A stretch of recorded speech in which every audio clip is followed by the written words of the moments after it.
Ok. Good morning, everyone. It's a pleasure to have you here. I will start this meeting in Portuguese and then I will start in English, okay? So, bom dia a todos, bom dia a todas. É um prazer poder estar mais um centro de estudos. Eu sou a professora Andréa Deslandes, coordenadora do centro de estudos, junto com a professora Márcia Dourado e o professor Alexandre Valença. E hoje nós temos um prazer muito grande de estar realizando o nosso encontro internacional do PROPSAM, que é uma atividade que é iniciativa do grupo de trabalho de internacionalização do PROPSAM, que faz parte do nosso planejamento estratégico, com o objetivo de desenvolver não só as parcerias internacionais, mas também a possibilidade de que nossos alunos e os nossos docentes eles possam cada vez mais estarem aptos a desenvolver essas parcerias internacionais. E hoje nós vamos ter dois grandes professores, pesquisadores, o professor Giuseppe Riva, da Itália, e o professor Brandon Stubbs, da Inglaterra, e nós vamos ter, sem dúvida nenhuma, um dia maravilhoso de troca, de conhecimento, de compartilhamento de diversas pesquisas e resultados, e eu fico muito feliz de poder estar oferecendo isso para vocês. Por favor, quem está online, também quem está aqui presencial, se tiverem perguntas, fiquem à vontade para depois poderem fazer as perguntas, a gente pode traduzir para os pesquisadores. E também quem está online, também fique à vontade, porque depois a gente também vai disponibilizar esse vídeo, e o vídeo no YouTube pode ter, então, as legendas, que elas podem ser tanto em inglês quanto em português. Ok? So from now on, we will start to speak only in English. So good morning, everyone. Again, it's a pleasure to have Professor Giuseppe Riva. Thank you very much for being here. Professor Brandon Stubbs, thank you very much for being here in Rio de Janeiro with us. This is an important meeting. I am the coordinator of this meeting with Professor Márcia Dourado and Professor Alexandre Valença. This meeting is very traditional. We have this meeting since 1952, maybe. And it's a great pleasure to have all you here. So this is an important day because today we will have an international meeting of postgraduate program in psychiatry and mental health. Our program is considered one of the best in our country, and it is the first considering the areas in psychiatry and mental health. So one of our goals is improve our internalizations, to improve our collaboration, especially international collaboration. So I'm pretty sure that today will be a great day with several collaborations and discussions. And please feel free to, after the talks, ask some questions. If you want to ask in Portuguese, no worry, we can translate after that. And I would like to invite Professor Apolinário, is the coordinator of this working group in internalization. And this group are doing a wonderful job. And thank you very much for your job. You are doing an excellent, amazing job. And so Professor Apolinário and Professor Antônio Gidinardi will conduct this meeting, and I would like to invite them to introduce Professor Giuseppe Riva. Thank you very much for being here. Thank you, Andrea, for the kind description. And for me, it's really a great pleasure and an honor to receive here Professor Riva in this meeting today. Professor Riva is one of the most influential researchers in the area of cyber psychology.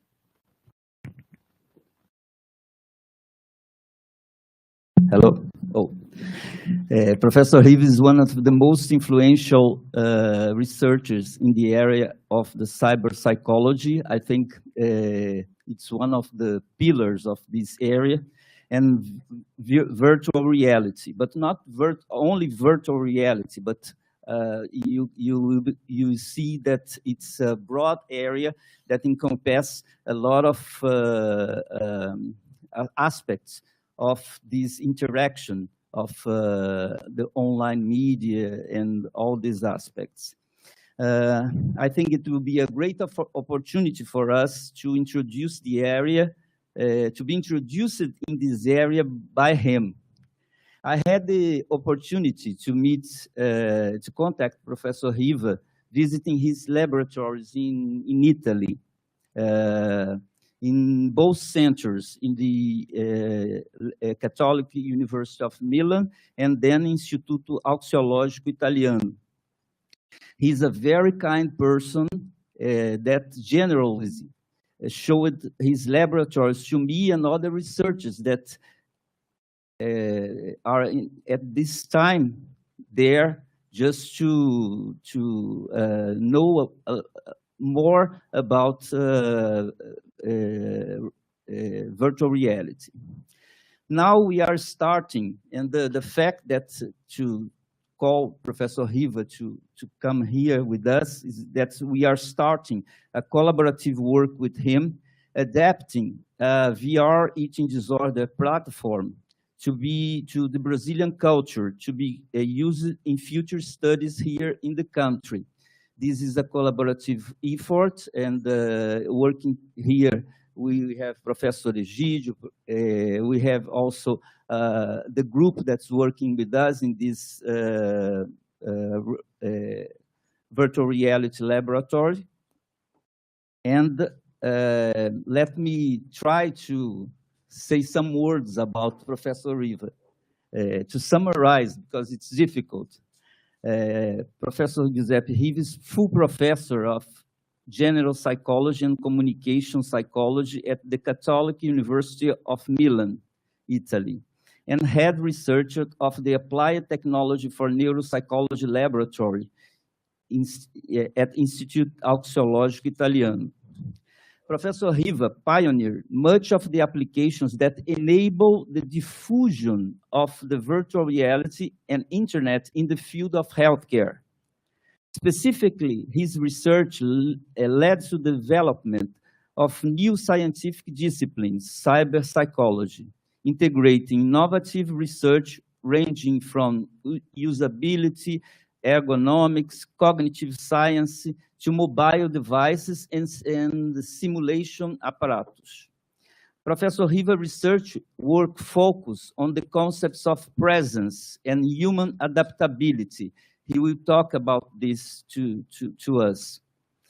Professor Riva has researched in several areas in the mental health area, but others like pain, weight and eating disorders, anxiety disorders, depression, and others. He published more than 1,000 papers in peer-reviewed journals, several book chapters and books in his fields of interest. He's currently the European editor of the scientific journal Cyber Psychology, Behavior and Social Networking, and is president of the International Association of Cyber Psychology Training and Rehabilitation. We will start with the presentation of Professor Riva, and then me and Professor Nardi will make some comments, and then open to a question and answer session. Professor Riva, just to explain, because we will have here in the audience people that need kind of a translation. Thus, at each 10 slides, I will ask you to stop, and I will try to summarize these 10 slides for the audience that wants the translation to Portuguese. Okay for you? You have to open your microphone. It's not working. It's open already?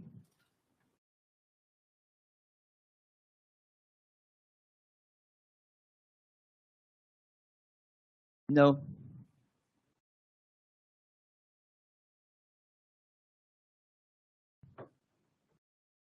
Rodrigo. O microfone dele está aberto. Eu não sei se está com algum problema. now our technician said that for us, your microphone is open. Maybe it's something related to your system. Could you check here? No, we are not listening.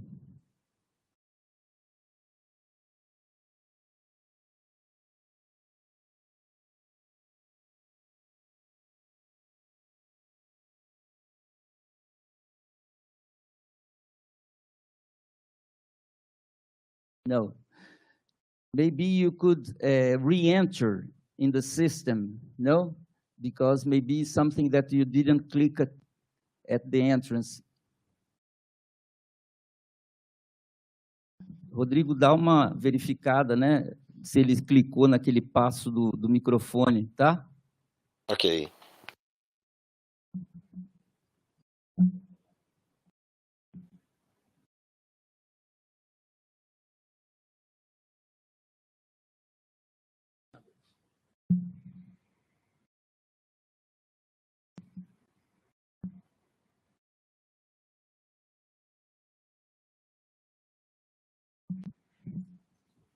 Tá. Então, gente, eu vou tentar fazer esse sumário para as pessoas que estão na audiência, né? Mas é importante saber também que todo esse meeting vai estar gravado no canal do YouTube e disponível para todos com a tradução do YouTube. Então, vai ser possível as pessoas que, por algum motivo, não conseguirem entender hoje, assistir o vídeo com legendas dentro de alguns dias, né? Hello? No, it's not working. O microfone dele está aberto. Again, we...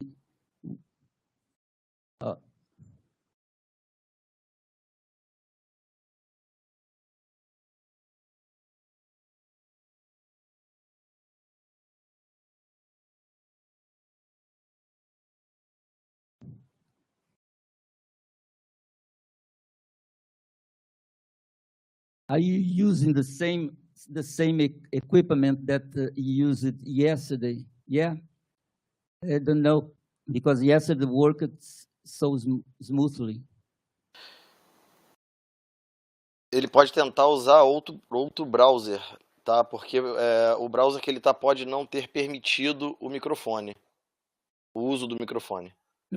The idea here is maybe if you could choose another browser. Eu acho que ele entendeu. Bom, desculpem esse contratempo, mas ontem nós fizemos testes e estava tudo certinho, né? Mas eu vou tentar falar um pouquinho, então, em português, as coisas que eu falei em inglês, né? Então, eu acho que a gente vai ter uma oportunidade ímpar de interagir com o professor Giuseppe Riva, que é, assim, um dos, acho que fundadores, um dos pilares do que a gente chama de cyber psychology, que é toda essa interface entre o mundo digital e a ciência da psicologia, a ciência cognitiva. Ele é uma das pessoas que trabalhou desde o início com isso, desde quando isso não era moda ou não era uma coisa tão difundida assim. Ele tem trabalho já há 30 anos, 20 anos nessa área. Então, assim, é uma pessoa que esteve no desenvolvimento dos pilares dessa área, principalmente essa questão que ele fala do senso. Hi, again, it's not working. Rodrigo, tem certeza que não é nada conosco? Absoluta. Tá bom. I think really something with your equipment, Giuseppe.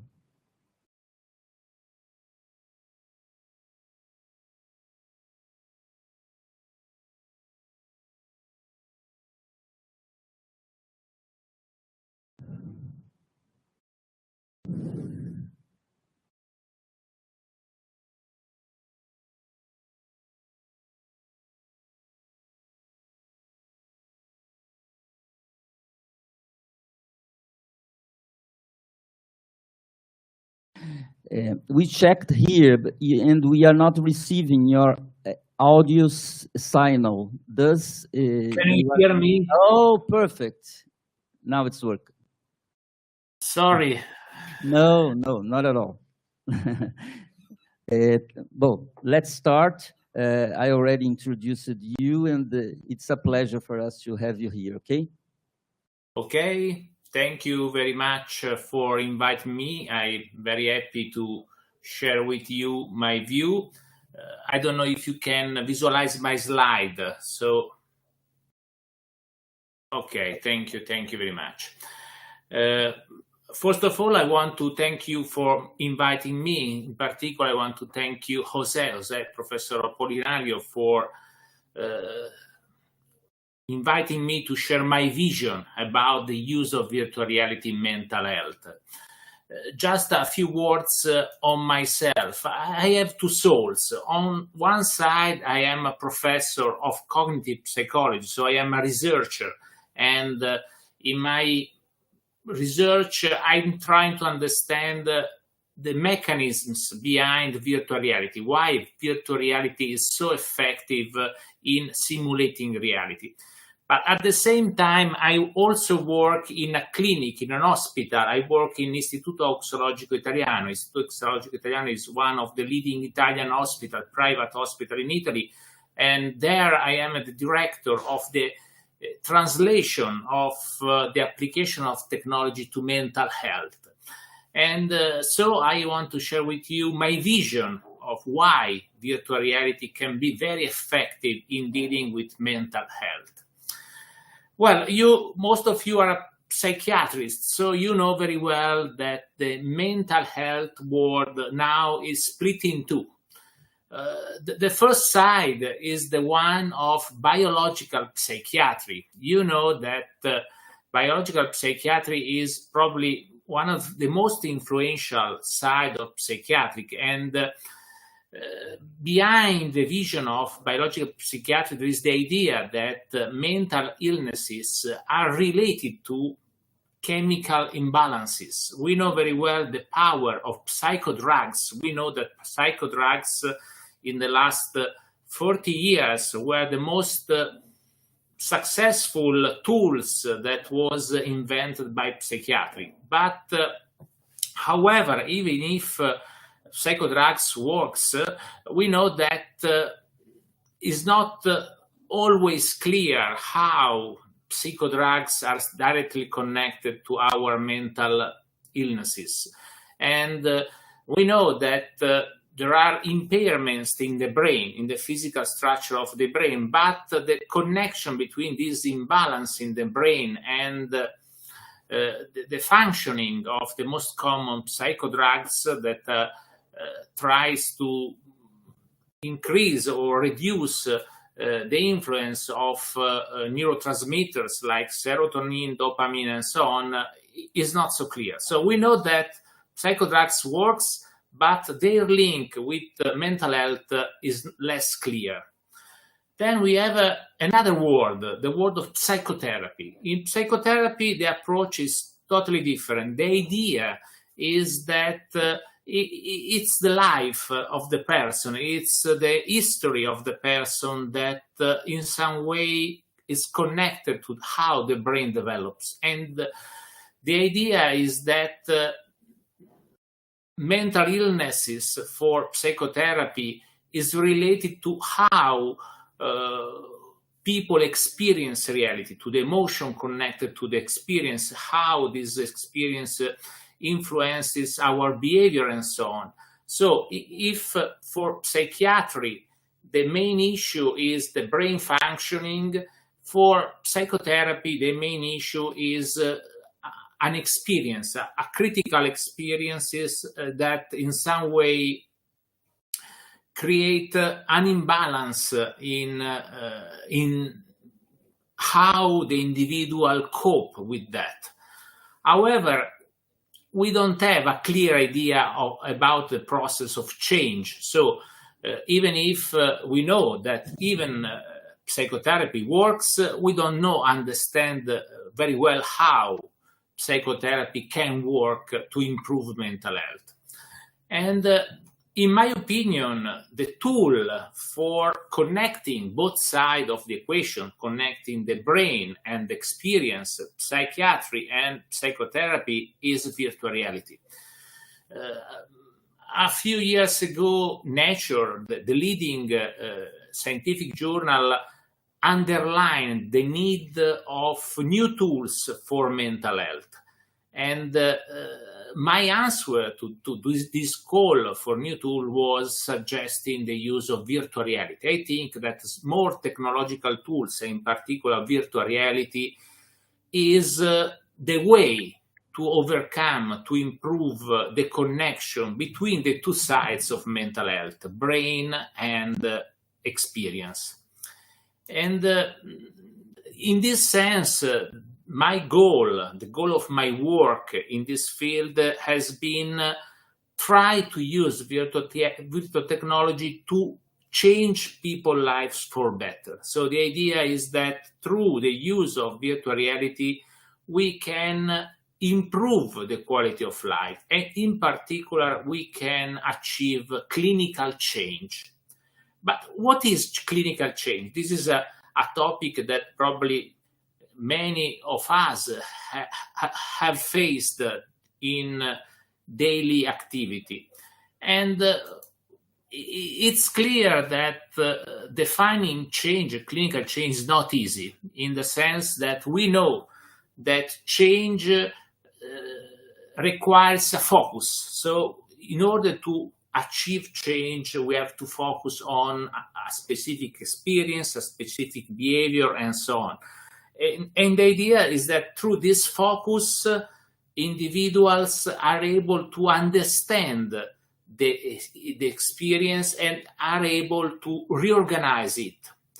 However, if even this is a very, very general model, we know that in the world of clinical psychology, we have many different approaches to change. We have psychoanalysis, cognitive therapy, interpersonal therapy, and we know that most of them are effective.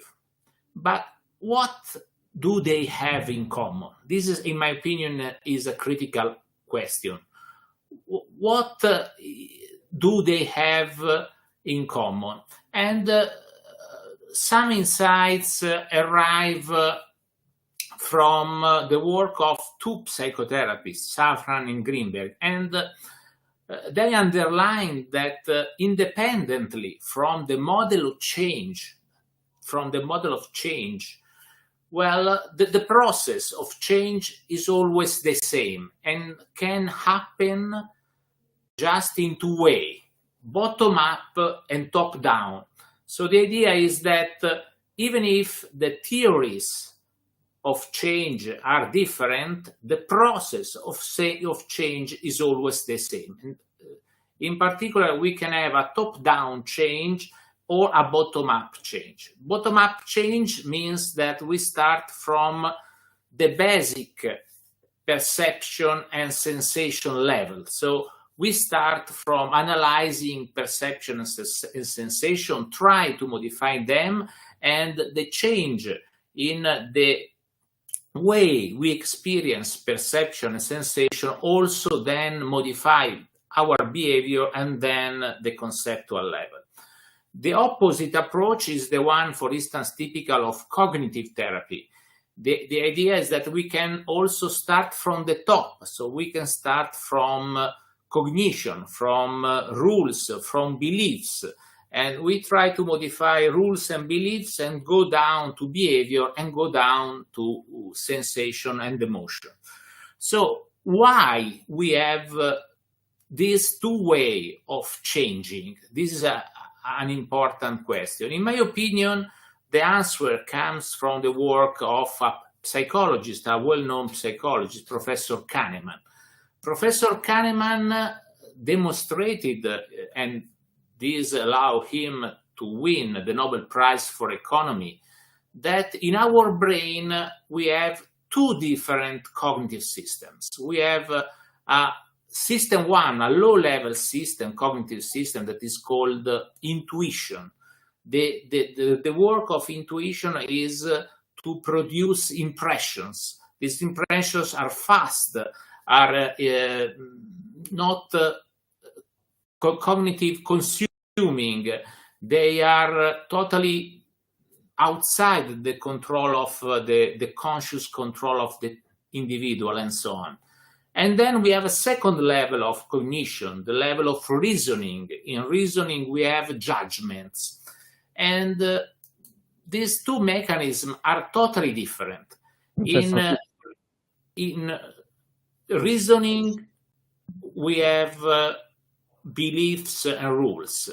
In intuition, we have emotion and simulation. So we have two different levels. And the critical side, the big problem for many models of change is that if you want to change, you have to be able to modify both levels. You have to modify the intuitive level of the brain, but also the cognitive one.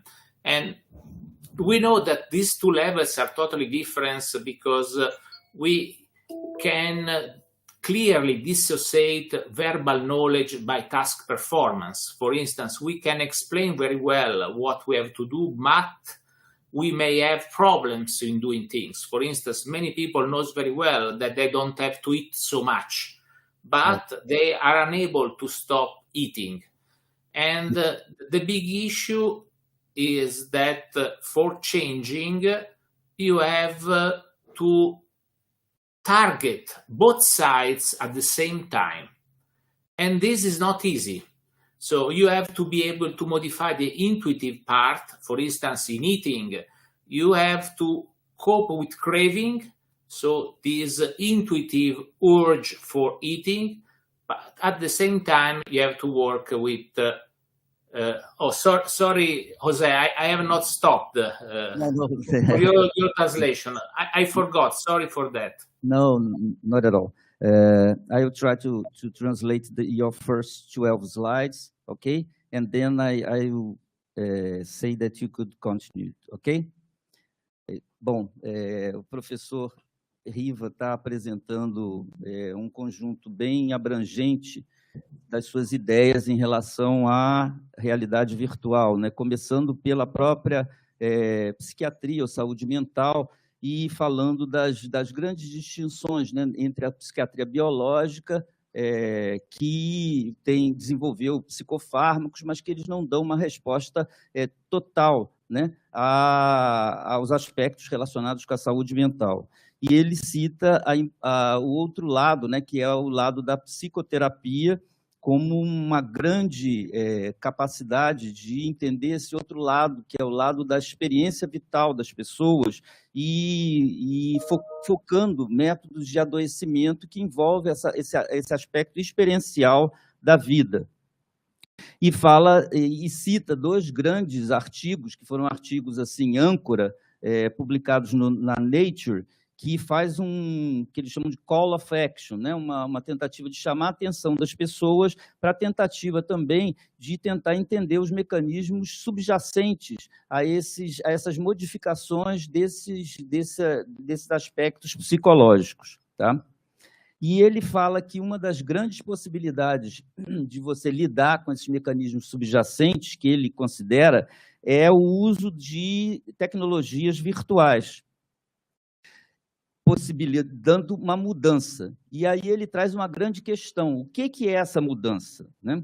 E essa mudança, ele começa a trazer ideias de psicólogos, inclusive de um psicólogo muito importante que ganhou o Prêmio Nobel, que fala que a mudança ela se dá não só por uma modificação do evento presente, mas por alguma modificação muito mais ampla, que envolve basicamente dois aspectos, né? E ele dá como exemplo as várias formas de psicoterapia, né? Psicanálise, terapia cognitiva, terapia comportamental, interpessoal e as terapias experienciais. E faz uma questão do que elas teriam em comum, já que elas lidariam com aspectos justamente de lidar com essas mudanças em termos de aspectos psicológicos. E aí ele traz a ideia de que as mudanças ocorrem em torno de dois mecanismos. Podem ser o que ele chama de cima para baixo ou de baixo para cima, top-down ou bottom-up. Esses mecanismos se dão a partir da experiência em si, quer dizer, do que você está vivendo, das coisas do presente, do aspecto direto, né? E um outro que seria o top-down, né? Que seria você lidar com os aspectos internos relacionados a essa experiência. E ele traz isso para o mundo da ciência cognitiva, né? E justamente citando esses dois sistemas que o professor Kahneman, que ganhou o Nobel em 2002, evidenciou, e por isso ele ganhou esse Nobel, né? Que são dois mecanismos. Um mecanismo muito mais rápido, básico, que é um mecanismo da intuição, que rapidamente o cérebro pega por pequenas apreensões e define um curso de ação, uma ideia, e o outro aspecto seria o aspecto do raciocínio, que já envolveria mecanismos psicológicos mais sofisticados e demoraria mais tempo. O que ele diz é que, se nós queremos uma mudança, a mudança ela se faz por uma modificação nesses dois sistemas, né? A gente tem que mudar tanto o sistema do processamento quanto o sistema da experiência em si, né? E a partir disso que ele acha que a realidade virtual tem uma capacidade de integrar esses dois sistemas, esse sistema mais rápido com esse sistema mais lento, e provocar na imersão uma modificação muito mais efetiva. Bom, eu acho que de uma forma geral é isso. Now you could restart, okay? Okay. So the real advantage of virtual reality is that you can target both intuition and cognition at the same time. And I think that this is a big value for dealing with mental health. And we know that for this reason, virtual reality is very, very effective in mental health. We have now a lot of papers, meta-analysis, systematic reviews that suggest that virtual reality is effective, at least in this area. Anxiety disorder. Anxiety disorder is probably the mental health problem that has been treated a lot using virtual reality. We also have pain management. We have eating and weight disorders. We have also some emerging studies in the field of psychosis and depression. So I think that now there is a lot of evidence suggesting that virtual reality is effective. And in particular, I will focus on anxiety disorder. Anxiety disorder is the most effective use of virtual reality. And why virtual reality is so effective? Well, you know very well, when you have an anxiety disorder, your problem is coping with the fears. So you are not able to cope with what is inducing you fear. And typically, this requires you the exposure. You have to be exposed to what is inducing you a fear. But exposure is difficult because you don't want to be exposed to something that is fearful for you. And in this sense, the biggest advantage of virtual reality is what is called controlled exposure. The idea that you can create with virtual reality an anxiety-inducing situation and helping the patients to cope with that through a gradual process. So the basic idea is that in real life, you cannot control everything, but you can do that in virtual reality. And in this way, you can overcome all the problems of in vivo exposures. And we know that patients also like them because the possibility of adapting the level of fear to the specific characteristic of any patient is a very, very powerful tool that the therapist can use to improve the final outcome of the therapy. And I want to share with you why virtual reality is so effective. We have seen that one side is that virtual reality can create experiences. In this sense, virtual reality can be defined an experiential technology, an experience that can be controlled by the therapist. And differently from other experiences that are produced by technology, in virtual reality, you are present. You are inside the digital contents created by the computer. But also, and this will be the next section of my talk, virtual reality is also a cognitive technology. This means that virtual reality is based on the same simulative mechanisms that are used by our brain. I don't know if you want to close this. Let's try to summarize these last slides. Ele termina a primeira parte da apresentação dele, sustentando essa ideia da realidade virtual dentro de como uma possibilidade de lidar com esses dois mecanismos, né, que possibilitam a mudança.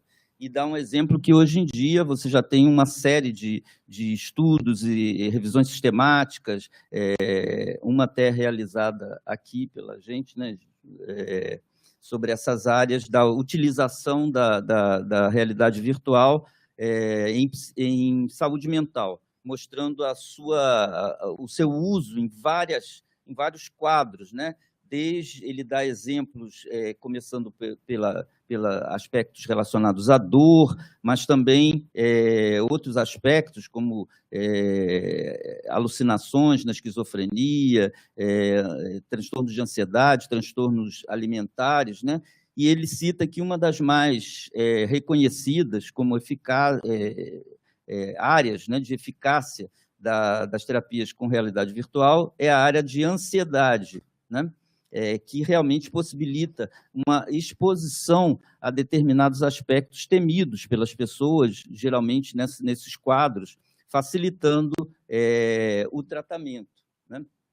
E isso é um dos exemplos que ele usa para mostrar o quanto a realidade virtual pode ser um grande instrumento, na medida em que você tem dois aspectos lidando com esses dois mecanismos. Um, que é um aspecto experiencial, né? Você vive uma realidade direta. E um outro aspecto, um aspecto cognitivo. Quando você está dentro do processo, você é capaz de lidar com todos esses processos cognitivos relacionados.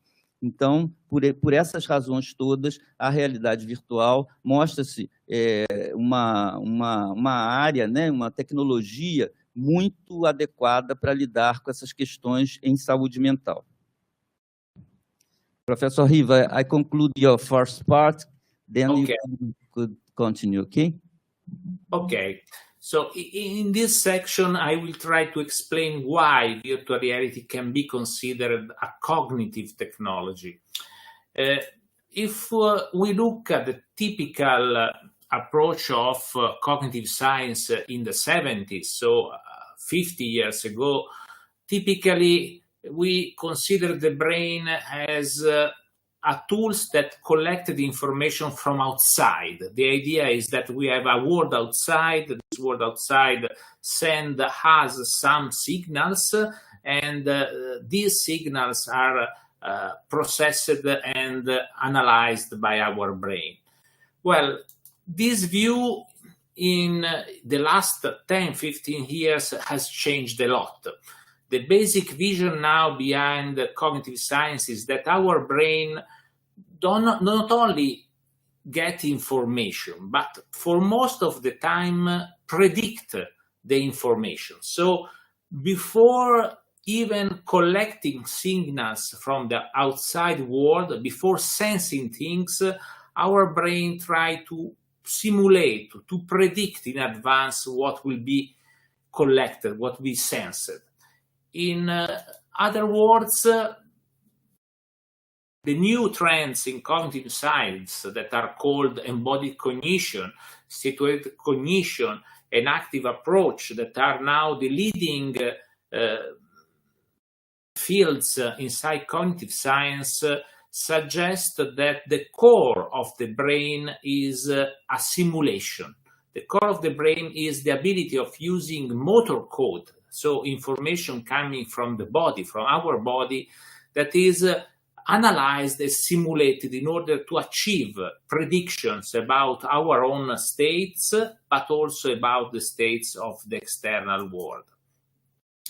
The neurological proof of this vision has been the discovery of bimodal neurons. Bimodal neurons are neurons that are activated both when we do something. So, for instance, mirror neurons, that are the most famous bimodal neurons, are activated by looking at someone that makes your own, the similar action that you are doing. But the same neurons are activated when you personally do the same action. And the same for canonical neurons. These canonical neurons are activated when you try to do an action, for instance, grabbing a glass, but also when you see the glass. So even before you move your hand, these neurons are activated and suggest to the brain the possibility of getting this glass. And the mechanism explaining this process is now called predictive coding. This vision of cognitive science suggests that the brain creates and develops through time an internal model, a simulation of the body and the space around it that is used to make prediction. And the goal of the brain is to avoid mistakes that are called also surprise. So the idea is that our brain tries to minimize the number of errors, of mistakes in the creation of simulations. And I think that this model, the predictive coding theory of the brain, is now one of the most popular in cognitive science. And the basic idea is that through predictions, through the ability of doing prediction, our brain was able to survive in an environment even more complex. And how this process works. The predictive coding theory is based on a specific mathematical approach that is called the Bayesian model. Bayesian model is different from the typical probability approach because the probability of an event depends on what you know about happened before. So the idea is that it's not just a typical probability that is based on the number of possible events, but it is based on what happened in the past. And Bayesian statistic is very powerful, and the big issue is that sometimes it fails. One of the most known mechanism of this predictive brain is the effect that is called cognitive blindness. This is a very well-known experiment made by two colleagues in which people was asked to verify when the individuals with a white t-shirt passed their ball. And in the process, a black gorilla enters in the scene and moves from the right to the left. But no one noticed that because our brain was not able to notice the gorilla because was predicting, was focused on people wearing white t-shirts, and in this sense was totally blind to what happened to black wearing individuals. I think that this is a very, very clear effect that simulation is very effective to simplify the experience of the world, but at the same time can also be a big source of mistakes. And the mechanism of prediction is quite complex. I simplify as much as possible, not to make the point. The idea is that you have a simulation of your future action, and then you check through prediction what happens. And when the prediction is right, you are present in what you are doing. Instead, when the prediction is wrong, there is a break in presence, and you have to use your own attention in order to understand what happened and to correct the course of the action. I can stop here, José, so you can... Ok.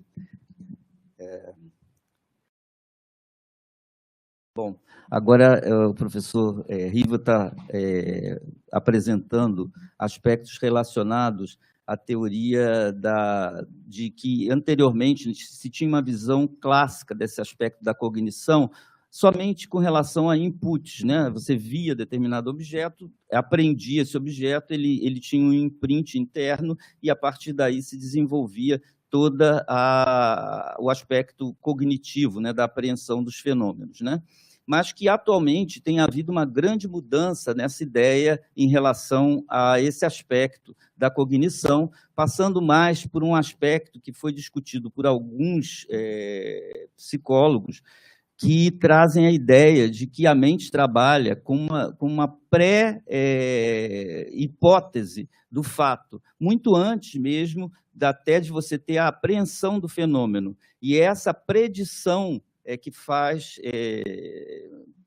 essa ideia de você ter já alguns pressupostos relacionados ao evento antes mesmo dele ocorrer, né?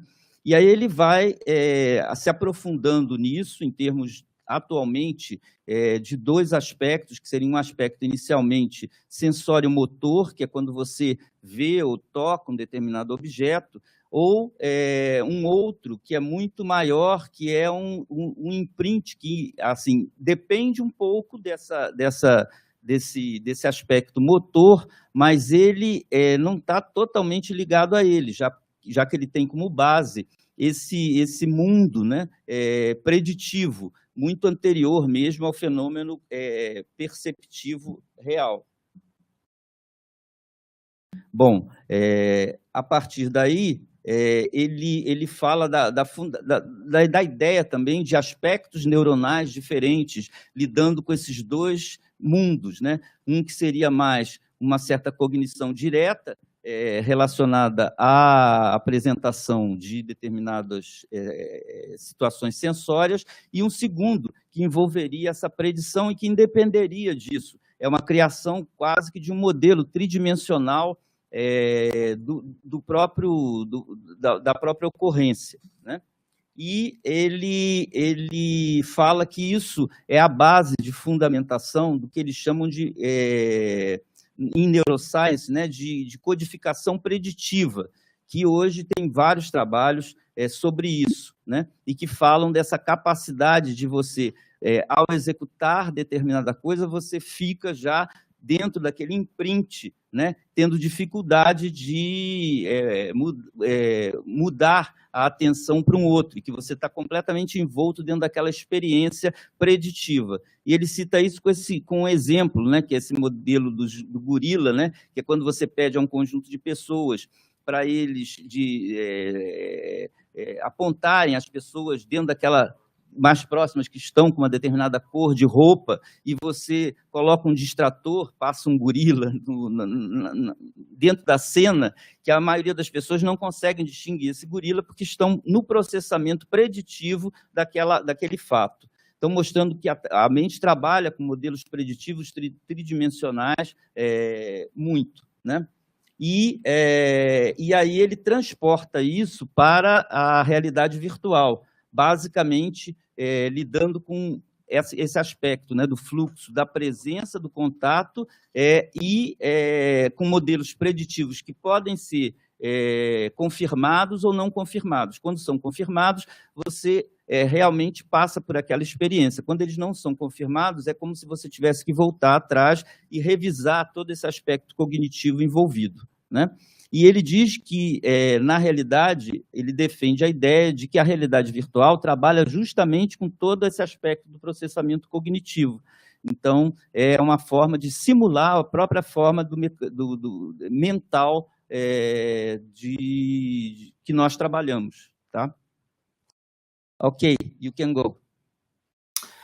Thank you very much. Well, the interesting thing is that virtual reality works like our brain, because what typically is trying to do virtual reality? Well, the idea is that virtual reality is using computation to predict the sensory consequences of our movements, showing to us the same scene that I should see in the real world. So as the brain tries to create a model of our body and our space around us, the same happens for virtual reality. Virtual reality tries to do the same. And the interesting thing is that the more the VR model is similar to the brain model, so the more the virtual reality is able to simulate the simulation made by our brain, the more the individual feels present inside the VR world. In this sense, virtual reality is the technology that is more similar to what cognitive science says that is the functioning of our brain. And in this sense, the concept of telepresence, what is telepresence? Telepresence is the ability of the technology of simulating the predictive mechanism of the brain. And the more the prediction is better, the more the individual will be inside the digital world in the same way as he is present inside the real world. And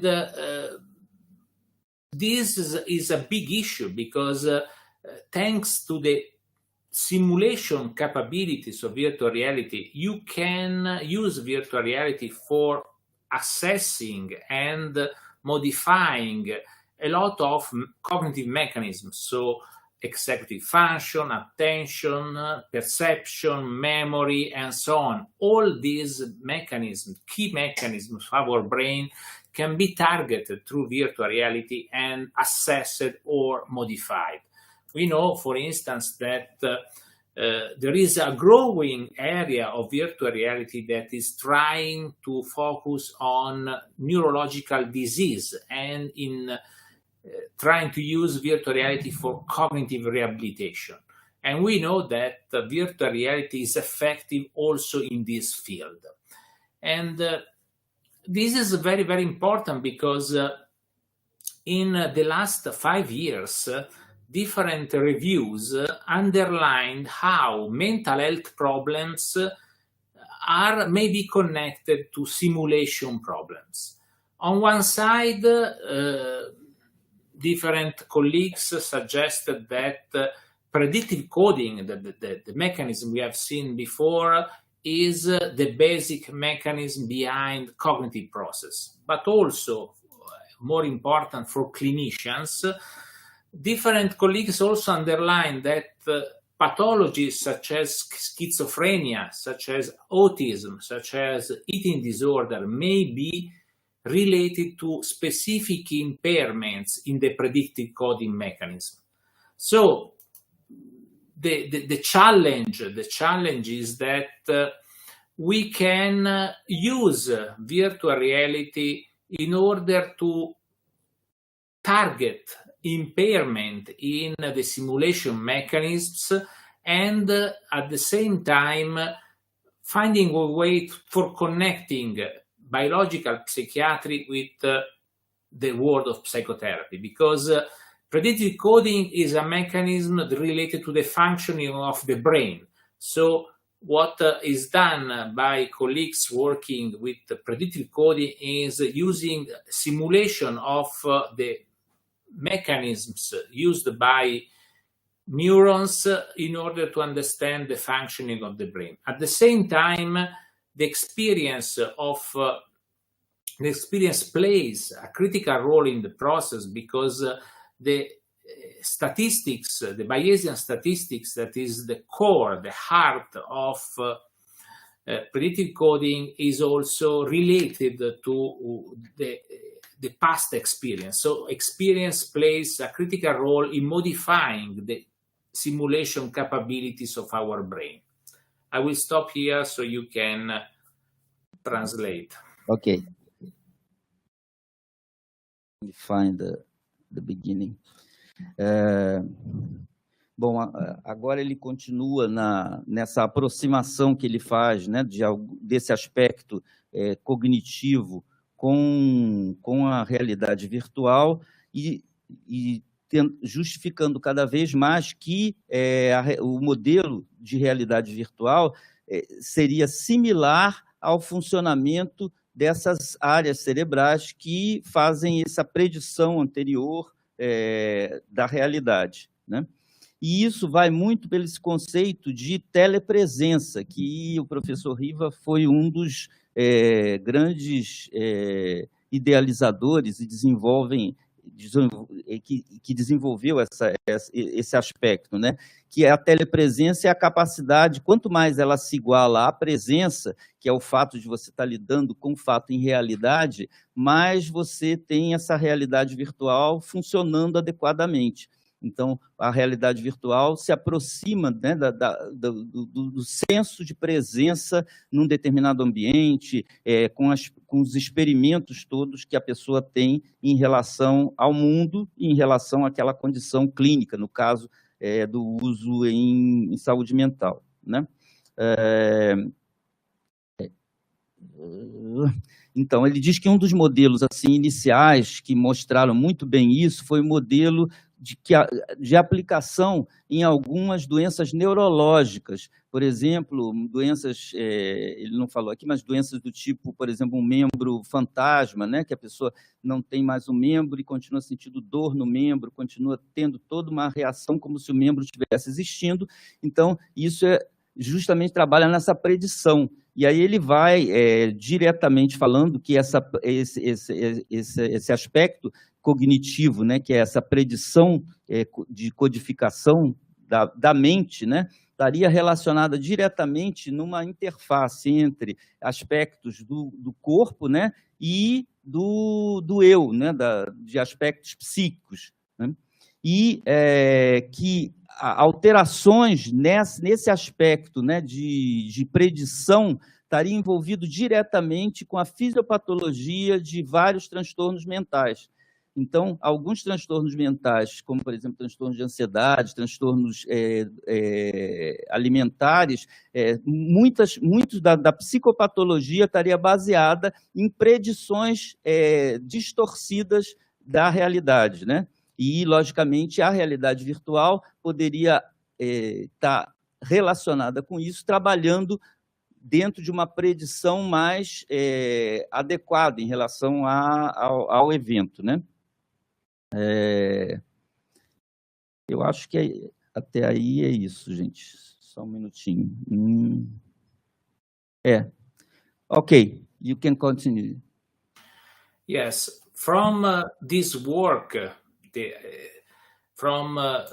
this work is now emerging a new research field that is called clinical computational neuroscience that analyze the functioning of the brain, try to understand how predictions are made by the brain. So the biological background is used to understand how the brain develops prediction.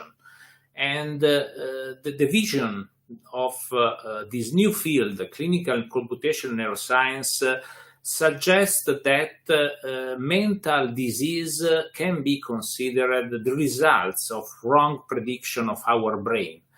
I think that this is a novel approach to face the problem of mental health. The idea that mental diseases are the outcome of wrong predictive mechanisms. And I think that this vision can be very helpful for understanding how virtual reality can be used. Well, I don't enter in the statistics because I don't know. I know very well that statistics is not so attractive for clinicians, but the basic idea is that the vision of clinical computational neuroscience also suggests, provide a clear approach that can be used to improve mental health by correcting prediction errors. The idea is that you can correct the prediction of the brains by generating experiences that can be predicted in advance by our brain. So if we can use virtual reality to generate unpredictable experiences, these unpredictable experiences are able to modify the prediction mechanism, and probably, because we don't have yet practical experimental data, we may be able to correct long-term prediction errors. And we know that virtual reality can hack the predictive mechanism. One of the most famous studies using virtual reality is the study made by a colleague, Professor Hunter Hoffman, at the University of Washington. In this study that was published on many scientific journals, summarized by Scientific American, the colleagues used virtual reality to reduce the acute pain experienced by burned people. As you see in the small picture in the slide, this guy received a huge burn all over the body. And when you have such a big burn, you have to put bands on the skin in order to avoid inflammation. But the band attacks to the skin, and removing them is very, very painful. And the idea of this colleague was using virtual reality to hack the mechanism of pain. And as you see by the fMRI scans made through the experience using virtual reality or not using virtual reality was able to hack the mechanism of pain, reducing the level of pain experienced by the subject. Interestingly, in the scans, you see that the brain area connected to the experience of pain are switched off using virtual reality. And the trick that has been used by this colleague was quite simple. They removed the body. So the pain is typically in one body. You don't have general pain. You have localized pain. But if you don't have no more a body, you cannot feel any pain. It's the opposite of the phantom limb problem that is typically experienced by amputees. In amputees, you can feel a pain in a body that is not more there because you have an amputation, and this doesn't allow you to feel the body. But even if you don't have the body connected to you, you still feel the pain. And this is a clear example of how simulations are so strong, and you can even experience sensation without the body that generates them. I stop here, and so you can go on. Ok. Bom, partindo desse pressuposto, né, de que a saúde mental, as doenças mentais têm esse paralelo, ou as doenças em geral, os vários mecanismos, ele dá o exemplo de um importante trabalho que foi feito, né, em relação a esse aspecto, na utilização de realidade virtual em indivíduos com síndromes dolorosas importantes, como os grandes queimados. Então, ele destaca aqui essa capacidade de gerar um mundo que a pessoa conseguiria neutralizar aspectos do seu próprio corpo e, a partir daí, diminuindo sensações de pain, de dor, que seriam muito, impactantes, né, para esses indivíduos. Então, a partir de uma modificação da realidade e de uma neutralização do próprio corpo dentro desse aspecto virtual, você conseguiria lidar com um aspecto cognitivo, que seria a dor. Ok. Okay. One of the technology that we have been using to create this mismatch between prediction and virtual reality is body swapping. Body swapping is a very powerful virtual reality technique that allows the patient to experience a totally different body. The mechanism is quite simple. You use a visual tactile illusion, in the sense that you see in the virtual reality your body, and the body in virtual reality is touched at the same time that your real body.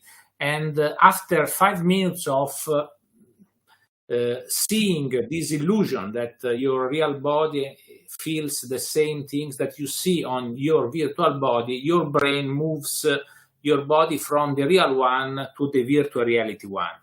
And this approach is quite successful. For instance, we were able to use this approach in different trials, suggesting that even in patients with significant obesity, with significant eating problems, virtual reality was able to correct the wrong experience of the body. And this is not true only for obesity. We tested also with anorexia. In anorexia nervosa, you see patients see a thin body that is not the real one. And with just one session of virtual reality, we were able to correct most of the body distortion.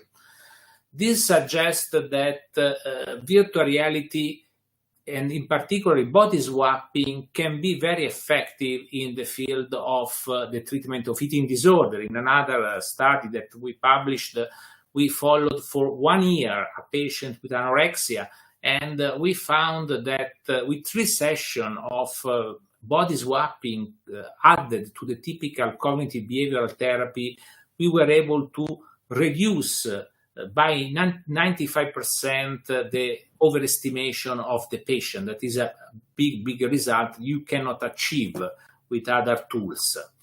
And in this sense, the next step of my research is moving from the external reality to the internal reality. So up to now, virtual reality has focused on the external world. But what I'm doing with my team is trying to simulate also internal reality. In particular, we focus on proprioception, interoception, and vestibular input, because if we can, in some way, simulate also the internal signals, we will have a huge and powerful tool for correcting body distortion. And at the moment, we developed this interoceptive simulator that is able to generate automatically, without any involvement by the individuals, a parasympathetic response, in the sense that we can modify automatically both the interoception level, but also the pain level. In this recent paper, we demonstrated that using this interoceptive simulator, we were able to modify interoception signals, but also through the reduction of the interoception signals, we were able to modify the experience of pain. Subjects experienced a lot less pain, at 25% reduction of pain just after a few minutes of stimulations.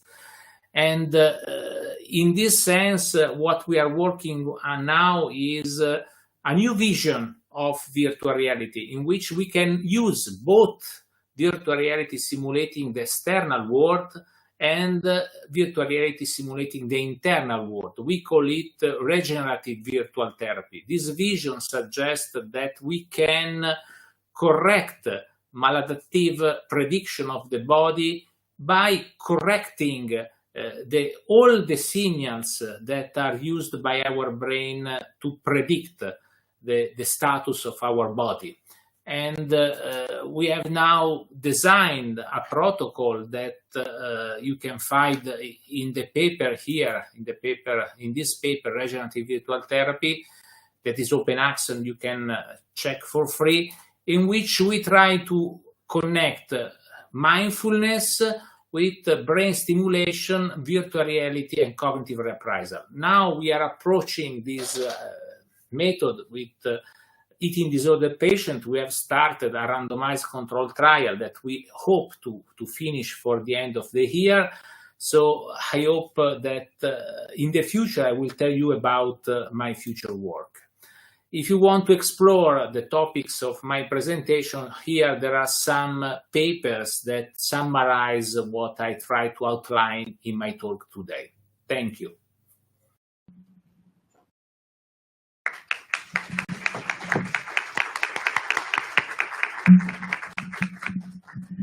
Thank you for your presentation, your overview of the area. It's really impressive, your work in this. You are really one of the founders of this field. Now we are going to move to Professor Nardi. He will briefly make some comments and then open to the audience, okay?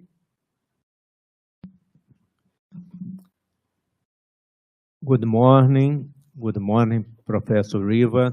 Thank you very much for being here with us today and for your wonderful lecture. It is a very stimulating lecture, very complex for us. We are just starting to work with virtual reality. We have already published some small works with anxiety disorders, but by your lecture, you can see that there is a brave new world to be explored, and we hope to achieve that with your company, with your help. But we could ask you many questions, a question about each slide, because each slide shows us something new, something very challenging for us. I would like to hear a little bit more about the anxiety disorders, especially fear, because I work with panic disorders, and we have already produced in a very primary virtual reality some fear situations like driving phobia, tunnel phobia for panic disorders patients, and also spider phobia. I would like to hear about your experience of this hypothesis of correct the prediction of the brain about the fear. How can that be done? What do you think about that? And how to bring this external reality of a fear situation to inside reality? Because in neurological disorders, or even change in body perception, I understood it, but about fear, it becomes a little bit difficult for me to understand, and I would like to hear your opinion. And last, I would like to thank you again. It was an honor to have you here, and I hope you will develop many projects together. Thank you very much. Thank you, Professor Nardi. Jose, I can reply now, or? Yes, you can reply. Yes, well, we know that prediction is a critical factor in anxiety disorders. We know that typically what happens in subjects experiencing, for instance, phobias, is that just a simple cues, such as the shadow of spiders, anticipate the emotional reaction in the body. So we know that the most used approach in virtual reality is Q exposure, that focuses on the extinction of this prediction. The mechanism is quite simple. The more the stimulus is known by the subject, the less is the emotional response that you can produce. So in virtual reality, what you try to do is typically to induce an automatic exposure that in some way slow down the emotional response. Well, working on the insight part, we can modify the signals of the body. So our goal is trying to reduce the heart rate variability and heart rate increase that you experience through fear using technology. So the idea is that if you typically have an automatic increase of your internal signals due to fear, we can try to control them automatically in order to avoid the peak in the emotions experienced by the subject. So on one side, we work outside the subject through the exposure that reduces automatically the level of arousal. On the other side, we try to use technology to reduce the arousal. In particular, we are working on heart rate and heart rate variability that are typically involved in the process. Well, at this stage, we are in a very experimental phase. We are trying to develop the technology because we don't have. You can buy a virtual reality headset, but you cannot buy yet an interoceptive stimulator. So we are developing them in our lab. I hope to have more information about this in the next months. Thank you very much, Professor. Thank you. I will ask Professor Egidio to translate your answer, ok? O professor Riva explicou que essa hipótese ainda está em desenvolvimento e esse aparelho em que o valor preditivo pode ser avaliado não só no corpo, mas também subjetivamente em situações fóbicas, ainda é algo muito novo e que vai demorar algum tempo para ele trazer as respostas.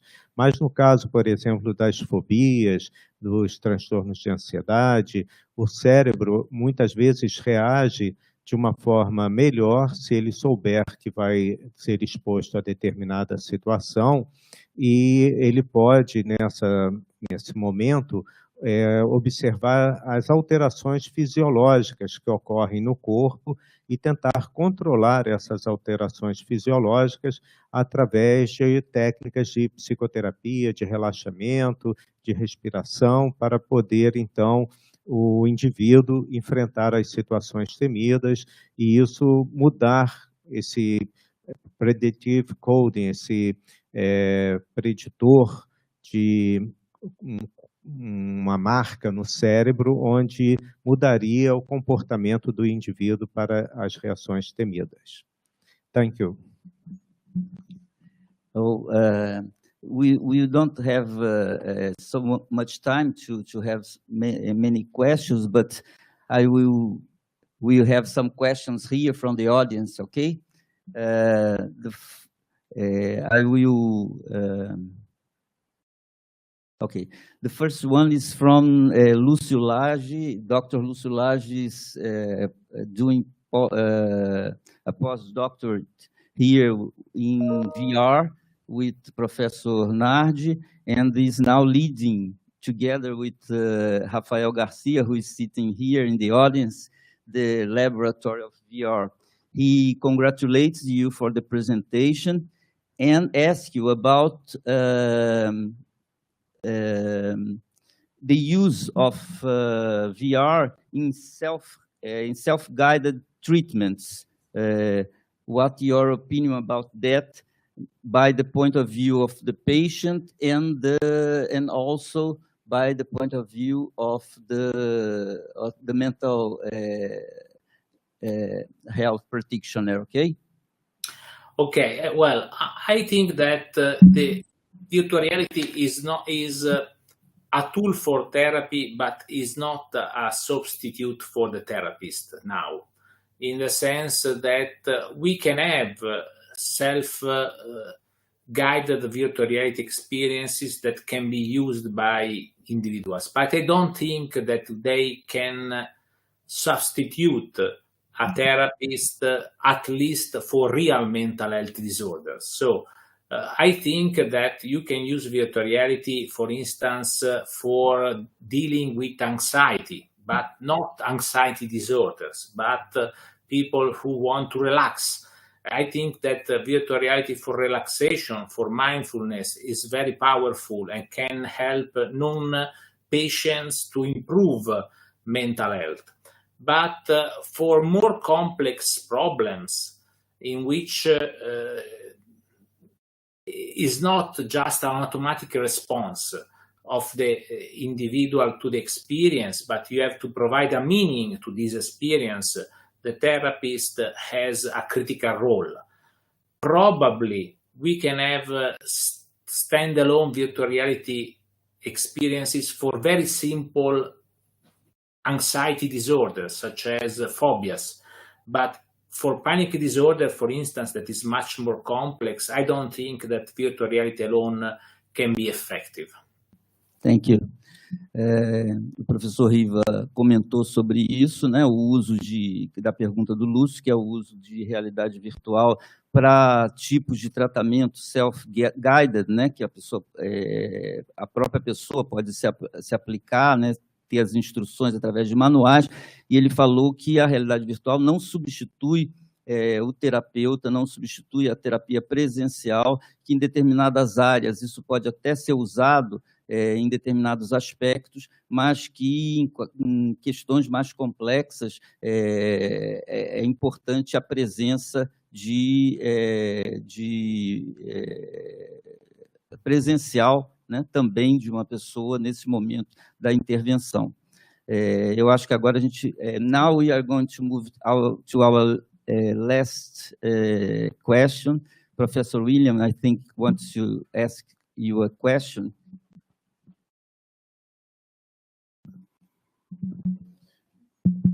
Dr. Riva, thank you so much for this wonderful lecture. I think it was a pleasure to us all hear you. My name is William. I work with PTSD, and my question is about when you are treating someone with specific phobia, like spiders or something, you have a general program in VR to expose them to spiders or other things. But VR can be especially helpful in PTSD because obviously we cannot expose our patients to dangerous situations.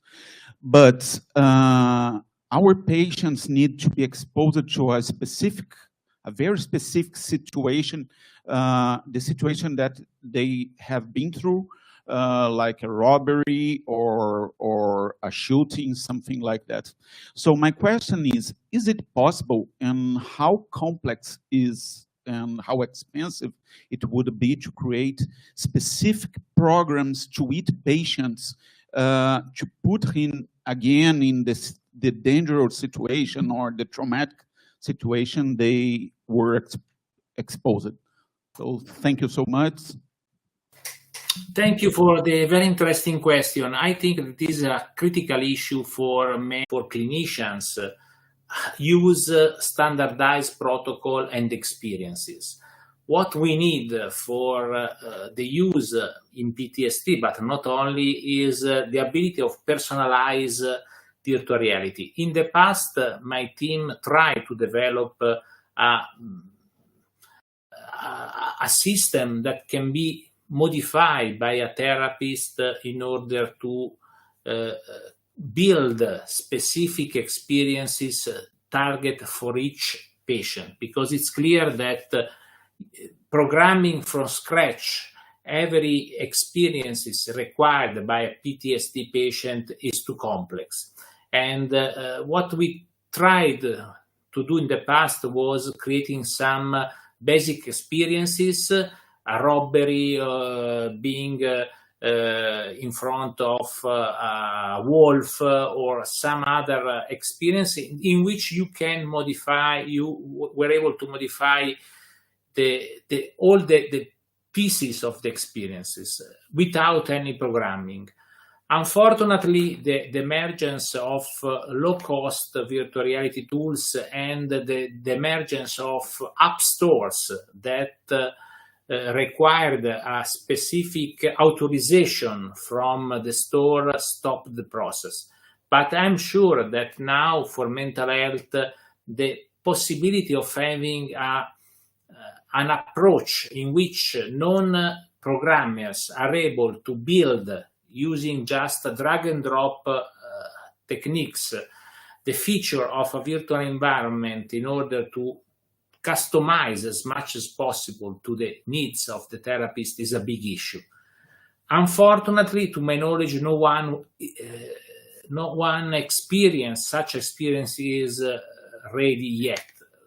If I can collect some grant money, I want to do that. But at the moment, I have still a dream, but not a reality for that.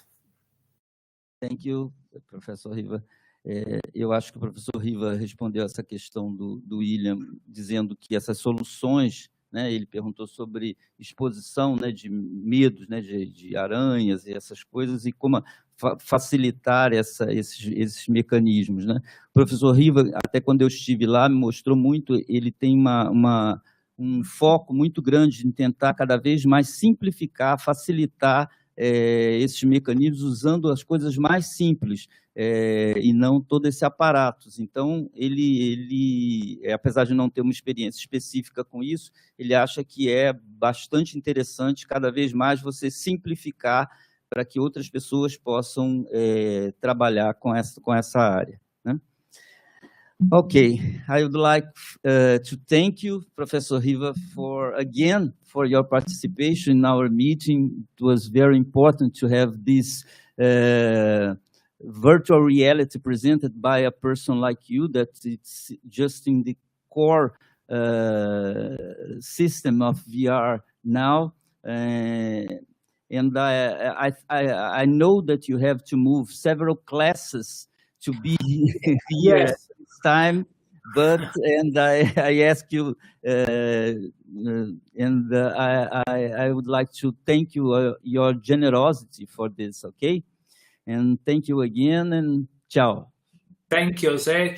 Ciao, Antonio. It was a real pleasure to stay. I'm sorry I cannot hear Brandon, but I have 4 more hours of lessons now, so a lot of teaching this day.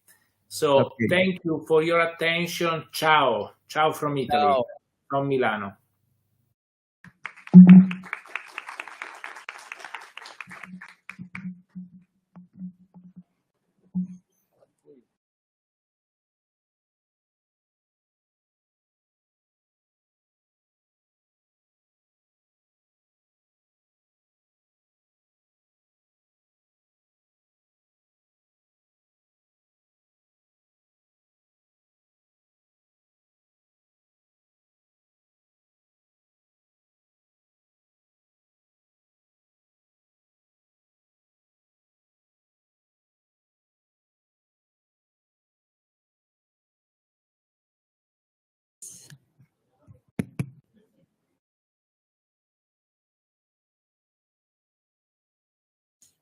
So now you continue our meeting. And again, it's a pleasure. It was a wonderful talk of Professor Riva.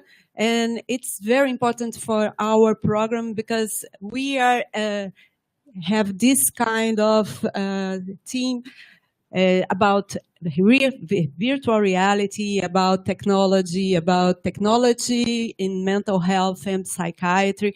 And now we have the virtual reality lab here with Professor Antonio Giginardi and your group. And it's amazing to have this kind of collaboration, this kind of connection. And it's a pleasure to have this research. And I think that everybody learn a lot with this presentation. So now I would like to invite Professor Brandon Stubbs and Professor Philip Shook to the next meeting. So we are going to talk about the exercise and mental health, and as well virtual reality and technology. We have these studies and this research in our program. We are investigating exercise and mental health for the last 13 years, and it's a pleasure to have this possibility to talk about exercise and mental health. So please enjoy us, Felipe Schuch and Professor Brenda Stubbs.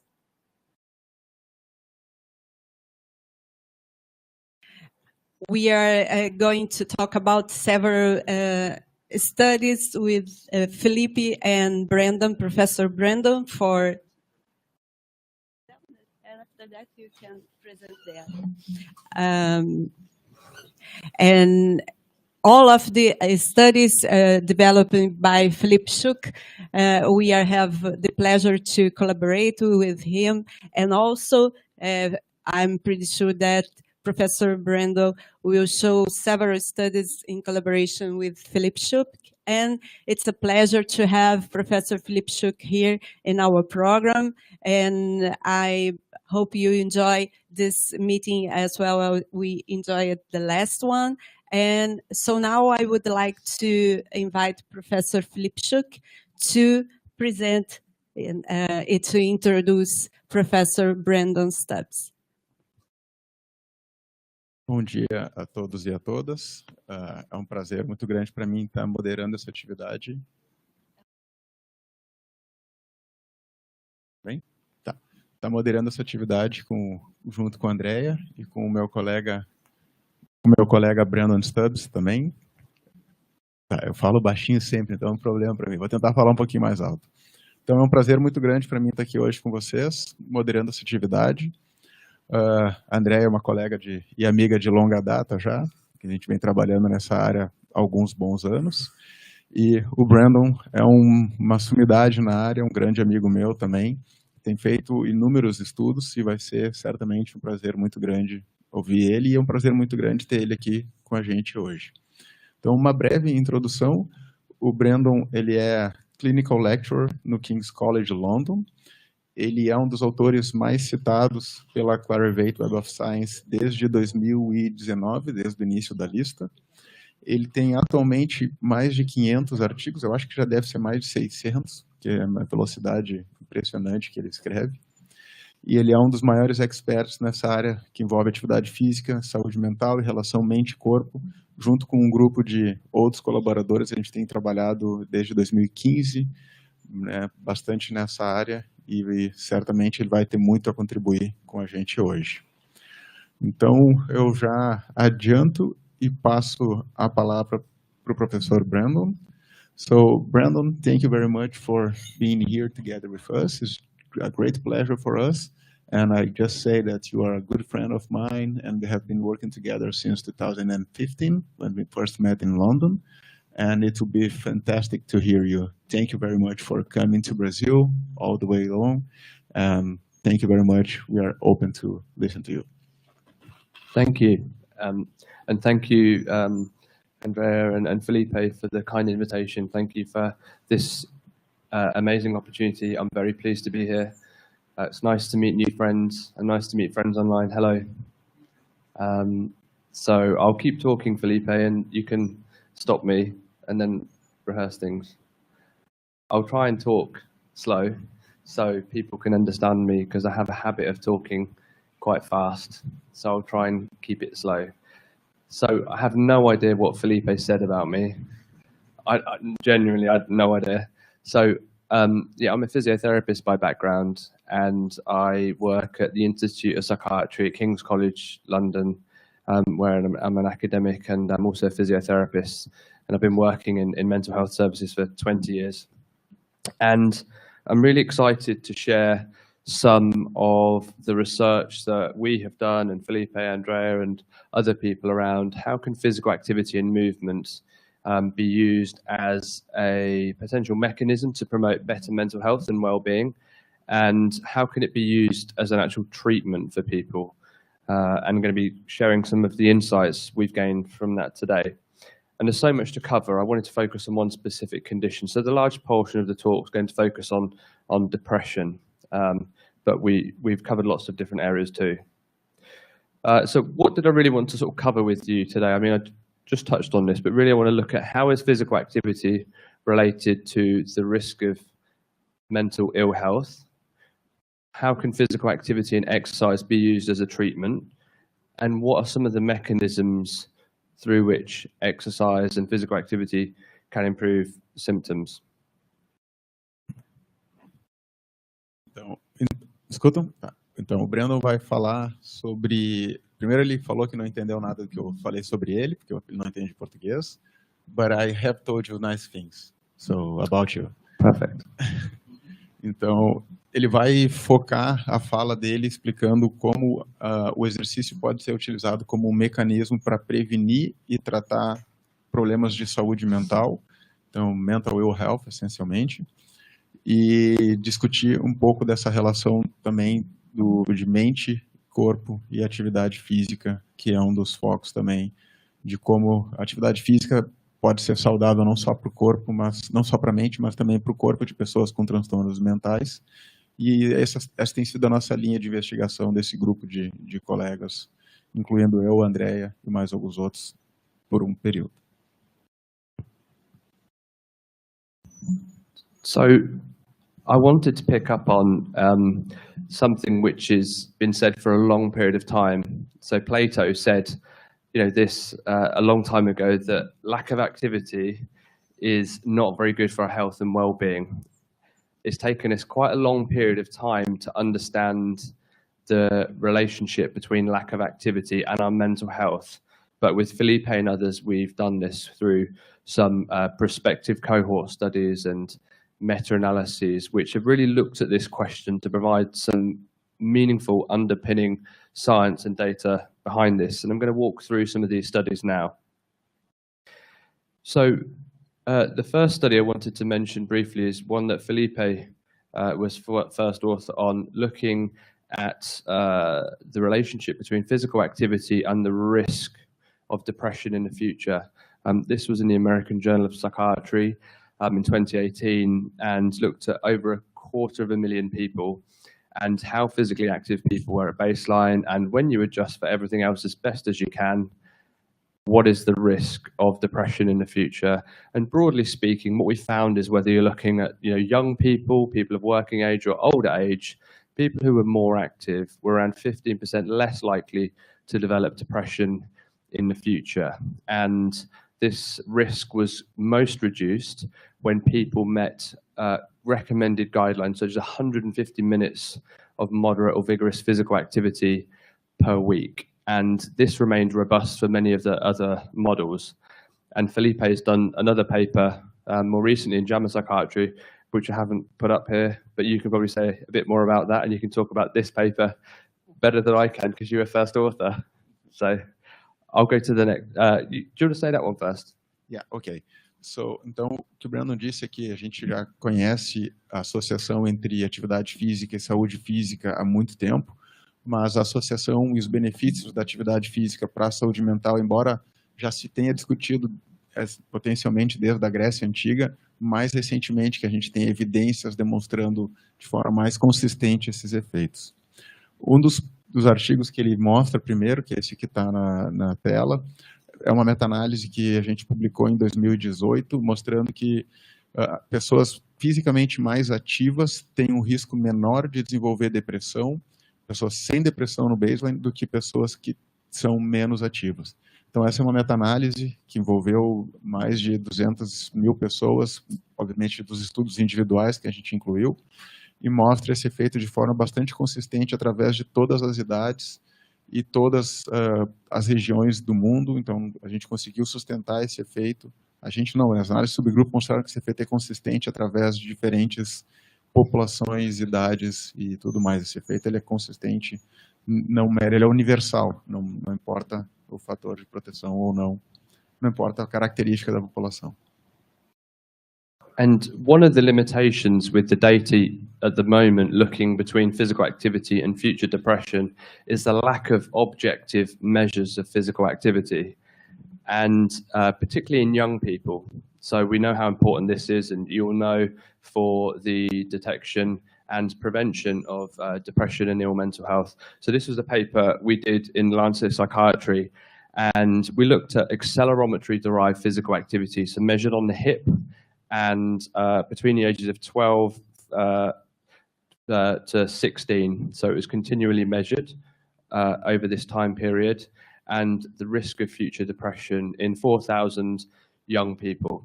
And what we found is over this period is there was an increase in sedentary behavior. So these young children became more sedentary in the transition from 12 to 16. And there was a decrease in light activity over time, and moderate and vigorous physical activity, the type which is really beneficial for health generally, was really low and flat. You can't see it very well on here, but it's this bottom green line. So this is concerning. And we did some substitutional analyses where we looked to say, what happens if we replace 1 hour of sedentary behavior with an hour of light activity? And we found that you could possibly prevent, when you adjust other factors, between 8 and 11% of cases of depression. And we've also done this in an older sample in the UK Biobank, again with accelerometry-derived data. So this, adds more evidence to young people. It's repeated measures of physical activity and also objective. So, it's also identifies an opportunity for change if we can substitute the high levels of sitting with more activity. Então, nesse estudo, eles mostraram com uma coorte de 4.000 crianças que substituir o tempo de atividade, o tempo de comportamento sedentário por atividade física moderada ou vigorosa pareceu não surtir muito efeito, mas quando substitui esse tempo de comportamento sedentário em crianças por atividade física leve, tu acaba tendo benefícios prospectivos na redução do risco de desenvolvimento de depressão. E esse estudo, um dos pontos fortes dele é que ele utilizou a acelerometria, que é uma medida objetiva de atividade física, que não é um questionário, então é um acelerômetro que a pessoa utiliza. A gente tem hoje nos celulares acelerômetros, mas ali foi com outro equipamento mais sofisticado, e com isso tu consegue ter uma medida um pouco mais reliable, que não depende do reporte da pessoa. Então, esses estudos eles são importantes, que eles também mostram que não só a atividade física é importante, mas diminuir o tempo de comportamento sedentário, que é conceitualmente diferente, pode ter um efeito para a saúde mental. Então, a grande mensagem é que, olha, tu não precisa fazer uma pessoa se exercitar muito mais para diminuir o risco, mas simplesmente trocar um comportamento sedentário por uma caminhada mais leve já pode ter alguns benefícios para a saúde mental, diminuindo o risco de depressão incidente, mesmo em populações bastante jovens. Now, as you all know, depression is a heterogeneous, complex condition, and there are, often a number of environmental or non-genetic risk factors which predispose or make people at risk of developing depression. And physical activity may be one risk marker. And we know that genetics do play a role, the role of which is not terribly certain in terms of this is an exact proportion. There's much more to do understanding the genetics, but we know that genetics do play a risk. So family members people who've had a family member who have had depression in the past are 2 or 3 times more likely to have depression in the future. But some work by a colleague, Carmel Choi at Harvard, has found that genes do not determine your risk of depression. And if you replace physical activity, then you can reduce your risk. And she looked at a large cohort of 30,000 people who were all genetically predisposed to developing depression. So they all had an increased genetic weighting to developing depression in the future. And she looked at objective physical activity and does how much physical activity reduce your risk of depression in the future, even with even if you're genetically predisposed. And she did this with a Mendelian randomization study. So it enables you to show a causal pathway. And in JAMA Psychiatry, she identified that in all of these genetically predisposed people, through this Mendelian randomization study, which allows you to look at causation, that physical activity, higher levels, can reduce your risk and odds of depression in the future, compared to those who are more active versus least active when everybody's genetically at risk. Então, a depressão é um transtorno multifatorial de etiologia complexa e a gente sabe também que existem alguns determinantes comportamentais e genéticos também. Tem algumas características que predispõem a pessoa a ter maior risco. E um dos estudos que foi publicado no JAMA Psychiatry pela nossa colega Carmel Choi, de Harvard, mostra que mesmo em pessoas que têm alto risco, alta predisposição genética para desenvolvimento de depressão, a atividade física ela pode diminuir esse risco mesmo nesse grupo. Então, acaba sendo demonstradamente um fator que pode diminuir o risco em todas as populações e também população de risco. E ela fez isso através de um estudo de randomização mendeliana, na qual a gente consegue atribuir uma fração causal para cada um desses fatores de risco ou proteção. Então, é mais um estudo bastante robusto, e o estudo dela foi com acelerômetro também, um estudo bastante robusto, mostrando que a atividade física pode diminuir o risco mesmo em pessoas com predisposição genética aumentada.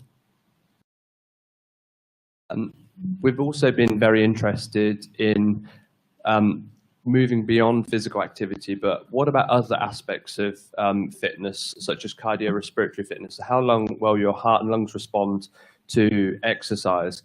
And again, Felipe led this paper, and we looked at how cardiorespiratory levels may be associated with the risk of depression in the future.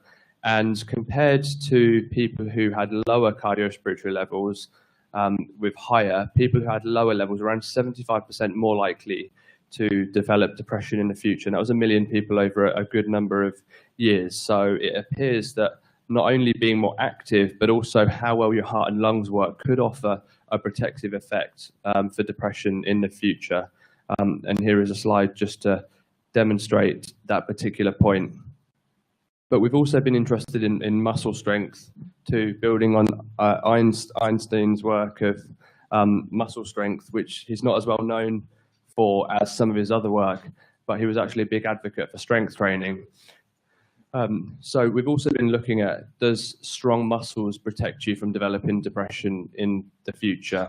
And what the sort of global literature does show is that high levels of sort of strength can offer protection against the emergence of depression in the future. And we took this one step further with Aaron in BMC Medicine, published in 2020, and a UK biobank. And we wanted to look at about 60,000 people. When you look at people who are free from depression or anxiety at baseline, and you measure their cardiorespiratory fitness, you measure their muscular strength, which is a better prediction of better mental health in the future and the prevention of anxiety and depression.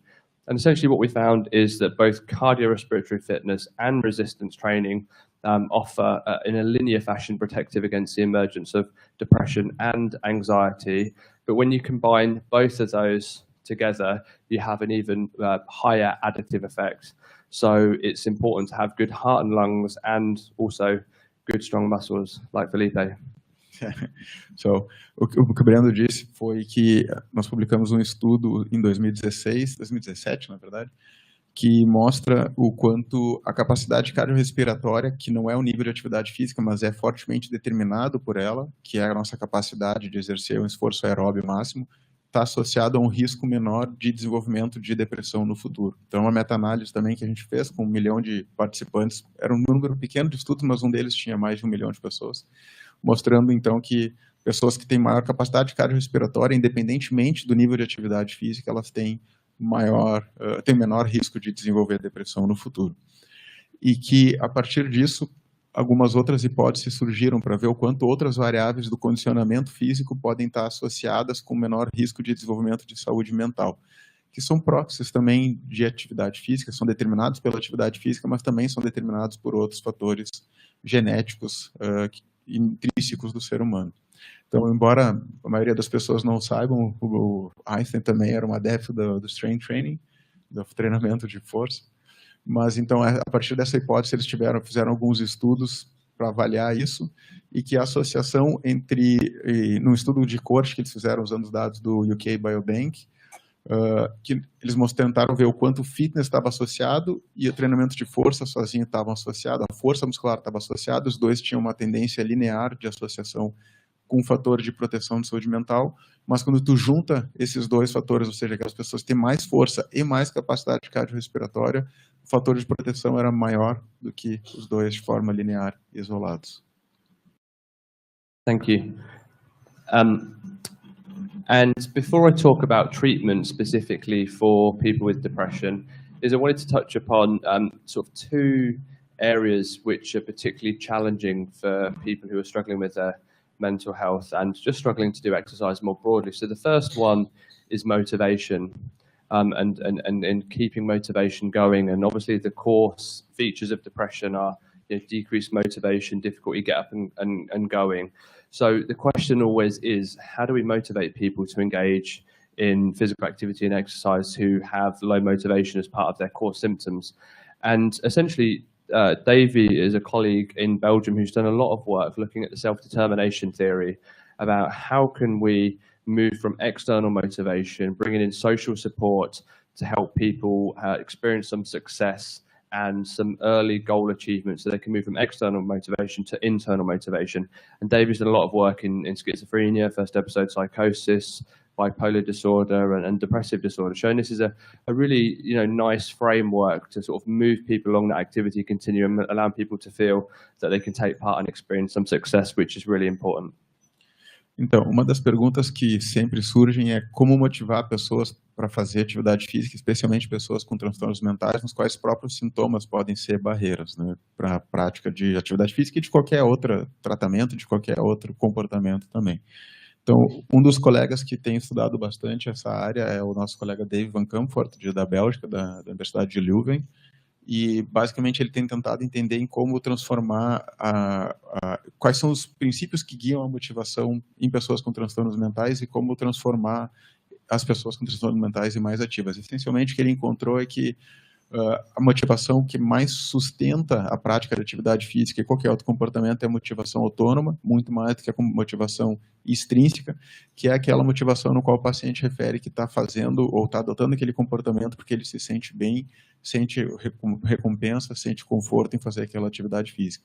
Então é uma forma mais de tentar mudar um pouco como a gente trabalha com a prescrição da atividade física e não tentar dizer, olha, tu tem que fazer porque isso aqui vai te fazer bem, mas tentar abordar o paciente de uma forma que, olha, qual atividade física que tu acha que pode te fazer bem, qual que tu acha que pode fazer tu te sentir bem durante a prática, qual que tu vai se sentir recompensado e vai te trazer maior sensação de bem-estar.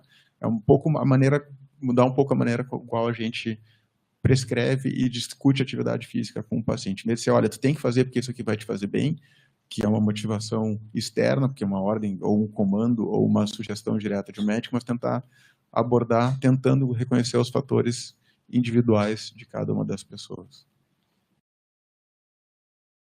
And the other area which I want to touch upon for balance is that, just like any intervention, exercise or physical activity is not going to work for all people at all times, just like talking therapy won't. Talking therapy is not going to help all people at all times. Antidepressant medication, for instance, is not going to help people at all times. So it's important to strike a balance and say that there are some people at the other end of the spectrum who are very active, engaged in lots of exercise, and still experience pronounced mental health symptoms. And in that case, it's really important to see people seek additional support. And very much support from the whole multidisciplinary team is absolutely essential. And an area that we're increasingly interested in is, in the absence of an eating disorder, is this group of people who have what's termed as exercise dependence or exercise addiction.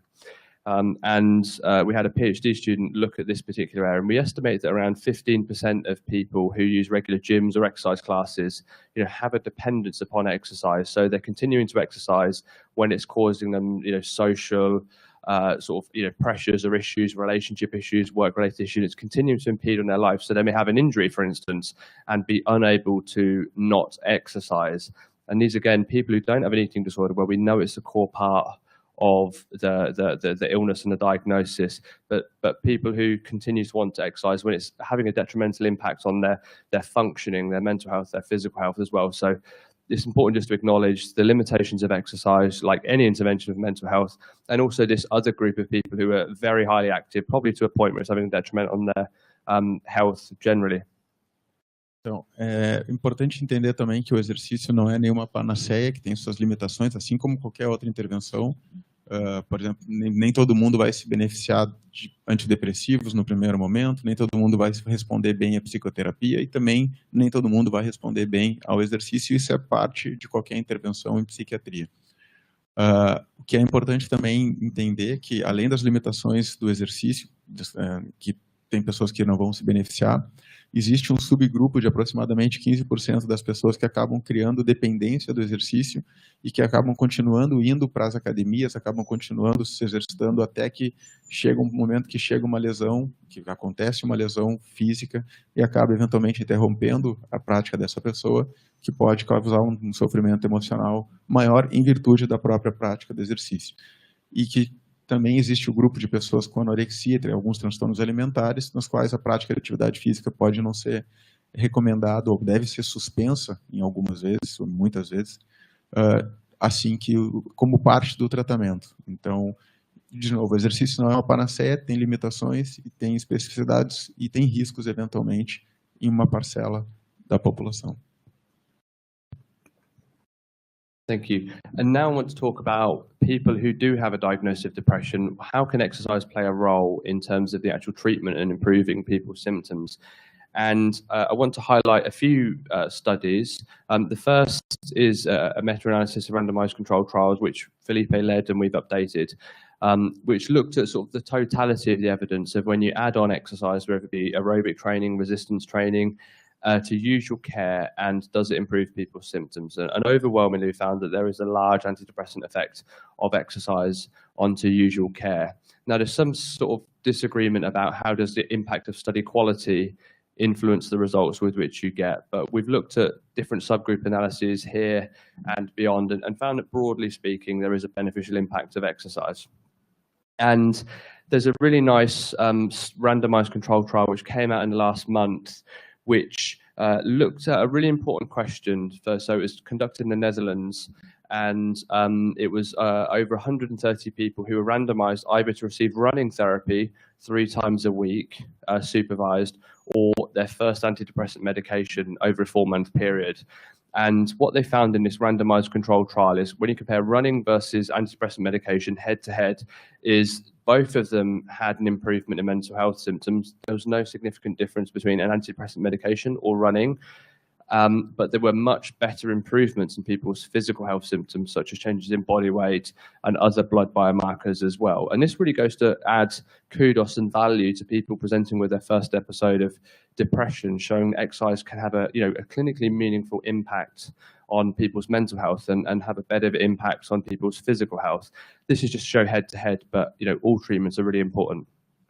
Então, primeiro o Brandon comenta sobre uma meta-análise que a gente fez também em 2016 e foi publicada uma atualização esse ano, mostrando que o exercício ele consegue reduzir sintomas de depressão em pessoas com depressão.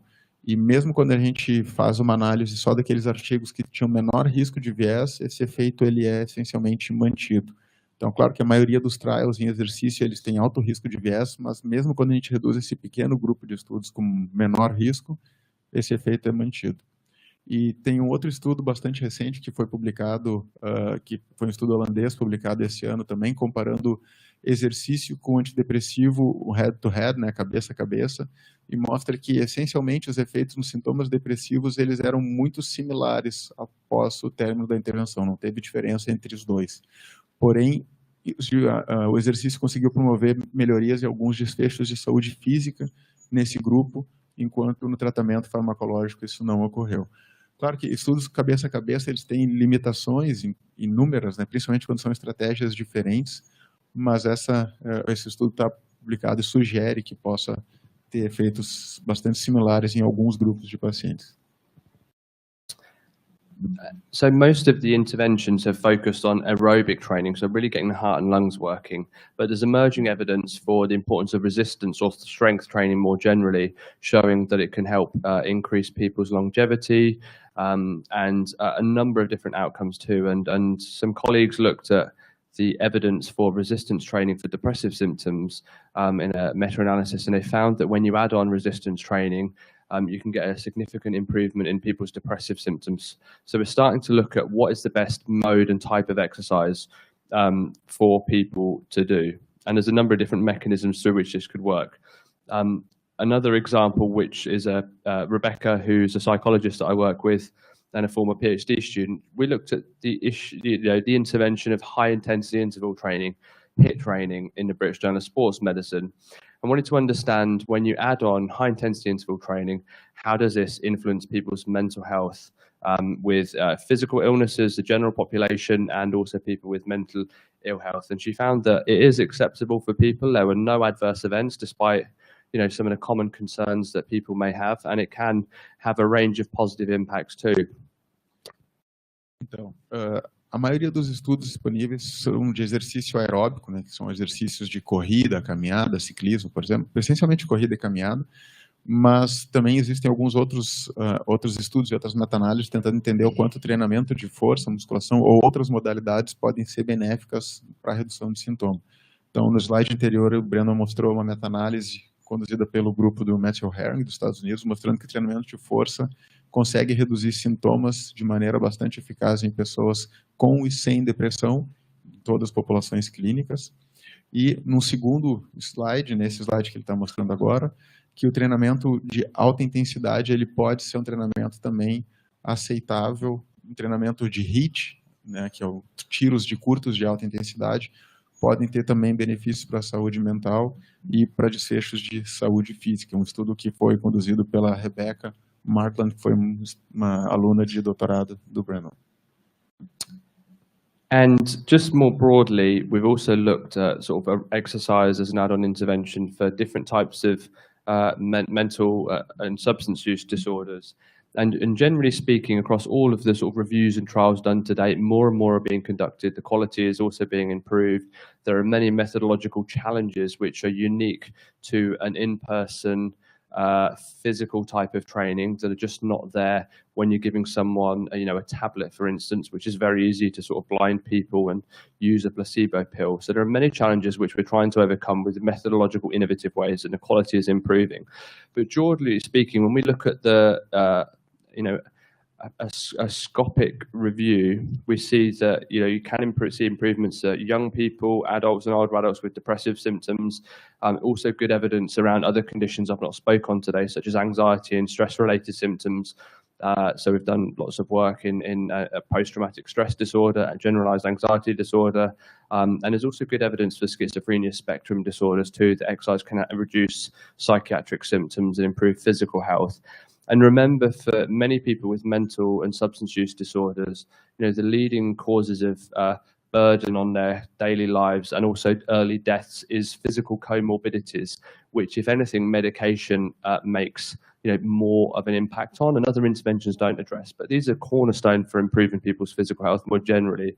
So the benefits are likely to be really, quite important. But there's much more work to be done in bipolar disorder, eating disorders, and ADHD. But we're making good progress, and the double win to improve physical and mental health is really important for this population. Então, existem várias evidências que vão além da área de depressão, incluindo ansiedade, incluindo ADHD, incluindo outras populações nas quais o exercício vai se beneficiar. Aquele estudo, o slide que era anterior, era uma revisão desses estudos de revisão que avalia a qualidade da evidência disponível, e a gente tem alguma evidência sugerindo que pode ser benéfico para essas outras populações.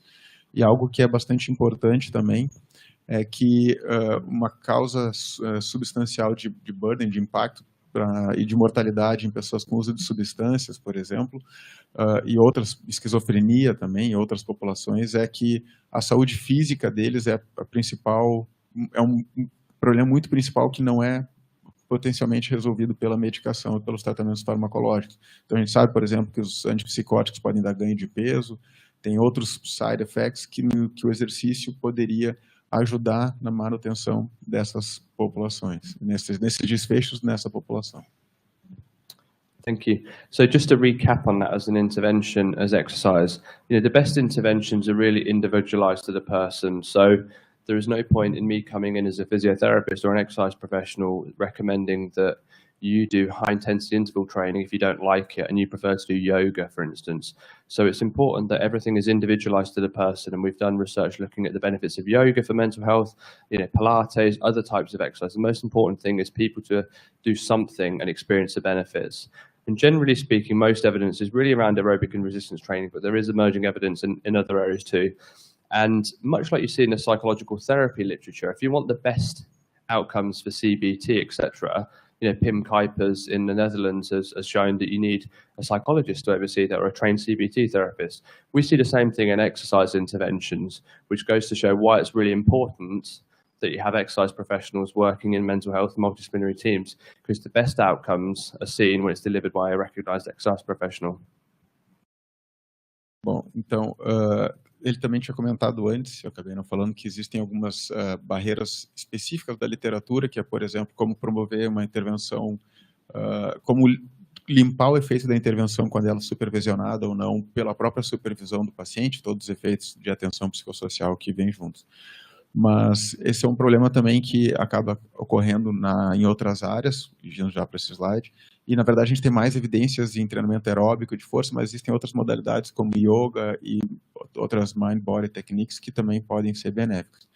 E uma das informações interessantes é que o Pim Kuipers, que trabalha com psicoterapia, faz várias meta-análises em psicoterapia e outras áreas também, ele mostra algo bastante lógico, que é quando o profissional especializado na área supervisiona ou faz a intervenção, o efeito tende a ser muito maior. Isso em psicoterapia. E a mesma coisa acontece em exercício. Quando a supervisão do exercício é feita por um profissional do exercício, o efeito tende a ser maior do que quando ela é feita por qualquer outro profissional da saúde, que é algo bastante tranquilo de entender o mecanismo pelo qual isso acontece.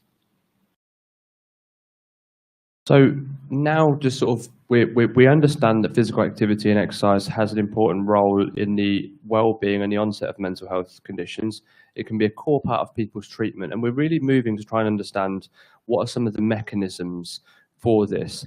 And we've done a paper together looking at neurobiological mechanisms, and we slightly expanded this with Aaron Candola in another paper to try and really piece all of this together. And the field is really emerging, but it's really sort of conceptualized within some biological insights, and this is very complex and multifactorial. So we know that when you look at depression, for instance, there is a decrease in the hippocampal volume, and this area is lit up, both in the short term when people engage in exercise, and there are volumetric changes which happen over time too.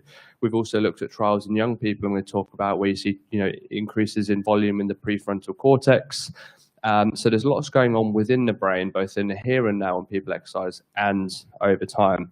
And we've also done work looking at, some of the key instigators for brain regeneration and growth, such as BDNF, and we've done work here, together looking at how this may influence the response to exercise. So there's lots going on in terms of HPA regulation, stress response, cortisol, and inflammation is another area we're very interested in too. So there's lots going on from a neurobiological impact when people engage in exercise that contribute to improved mental health symptoms, improved brain health, and neurogenesis.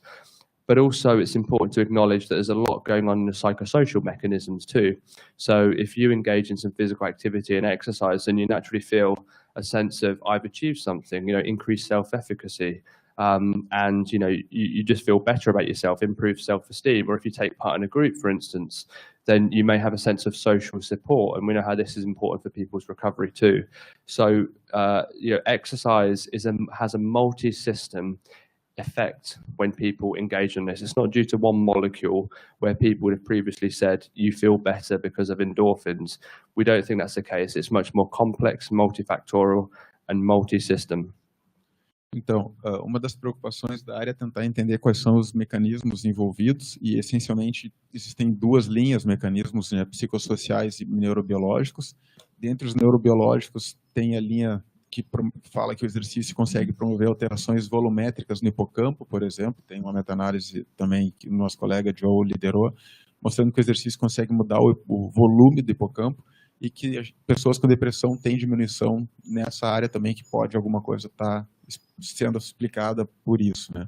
Mas também existem outros mecanismos neurobiológicos que envolvem, por exemplo, inflamação, uma resposta adaptativa do exercício no sistema inflamatório, regulação do eixo hipófise adrenal e também de marcadores de estresse oxidativo, no qual o exercício consegue promover adaptações nesse sistema também. Então, embora existam pesquisas sendo desenvolvidas nessa área, e o Brandon atualizou isso nesse estudo do Aaron Candola em 2019, ainda não se sabe muito bem, mas o que se sabe é que a resposta ela é provavelmente muito mais complexa do que apenas um biomarcador como sendo responsável. Como se falava das endorfinas, a beta-endorfina é quem explica o efeito antidepressivo do exercício. É provavelmente muito mais complexo que isso, envolvendo vários marcadores trabalhando de forma conjunta, já que a própria depressão é um sistema, um transtorno complexo de origem multifatorial também. Então, reduzir a um único marcador pode ser reducionista demais e não conseguir explicar nada ou muito pouco do que a gente entende. And just touching upon a couple of clinical trials that we've done recently, and another one that we're doing in London at the moment, is we've been looking at what is the effect of exercise in young people on the gut microbiome. We know that the gut microbiome is rich and diverse, but that diversity is decreased for people with depression, and how important it is to start with young people. And what we've been able to sort of show in young people in a randomized control trial with people in Germany is that, with exercise, you can see an improvement in mental health symptoms and improvement in the diversity of the gut microbiome for young people with depression too. And another area that we're interested in, again in a randomized control trial, we've looked at how the anterior cingulate cortex responds to exercise, looking at functional magnetic resonance imaging scanners. So this is another key area of the brain we're particularly interested in. And then just to mention another trial which we're doing in London, again with lab studies, we're looking at the gut microbiome, and then we're looking at hippocampal neurogenesis, so how the hippocampus is changing, to see if exercise can improve hippocampal volume by specifically stimulating the gut microbiome. And that's a study that we're doing in people with subjective memory complaints and low mood in London at the moment. So those are some of the trials that we've recently done and one that we're doing now.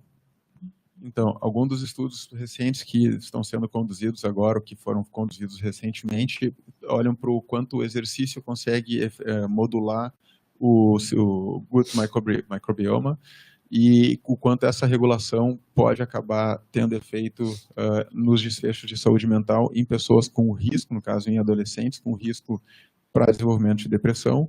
E um outro estudo recente que eles também publicaram e está sendo feito ainda também, olhando o quanto o exercício impacta o córtex cingulado em adolescentes com limiar para depressão também. Então, esses são alguns dos trials que estão sendo feitos ou que foram feitos recentemente, que é uma das linhas de investigação do Brandon nesse momento também. So, really, I'm hoping that with this sort of evidence and everything going forwards, that we're going to stop seeing the mind and body different. Is whether it be the doctor or the physical education specialist, physiotherapist, we really sort of see this connection between the mind and the body. And really, I can't think of a better intervention to improve mind and body interventions than exercise specifically for a double win. Now, I just wanted to give some sort of take-home messages to run through. So hopefully you've been able to demonstrate with some of the data which I've spoken about today is that physical activity can have a protective effect against the onset of mental health symptoms in the future, depression, anxiety, and post-traumatic stress disorder. And of course, all of these conditions are complex and multifactorial, but there is evidence from prospective studies, Mendelian randomization studies, and also some randomized controlled trials, which increase our confidence in the independent association of these. And that's an opportunity to influence also. It's also important to focus on heart and lung fitness and also having strong muscles too. And the key message when working with people clinically, and I work with clinically people a lot, is just to really find a movement that people enjoy and get people started so they experience some success and then can move on to sort of harder, more difficult things in time. And there's good evidence, hopefully, I've been able to show that exercise as an intervention really does improve mental health symptoms. And I would think I'll just leave it there after that, Felipe. Thank you. Eu vou traduzir, acho que depois a gente bate as palmas, que esse é o último slide. Então, no slide anterior, o Brandon sugere que o exercício possa ser uma das intervenções que consegue acabar com essa polarização, essa dicotomia entre mente e corpo e conseguir abordar as duas de maneira mais integral e única. Então, que os profissionais de saúde, eles podem e até devem considerar tratar o corpo de uma maneira mais complexa, como sendo um sistema único, e acabar com essa dicotomia. O exercício pode facilitar esse processo.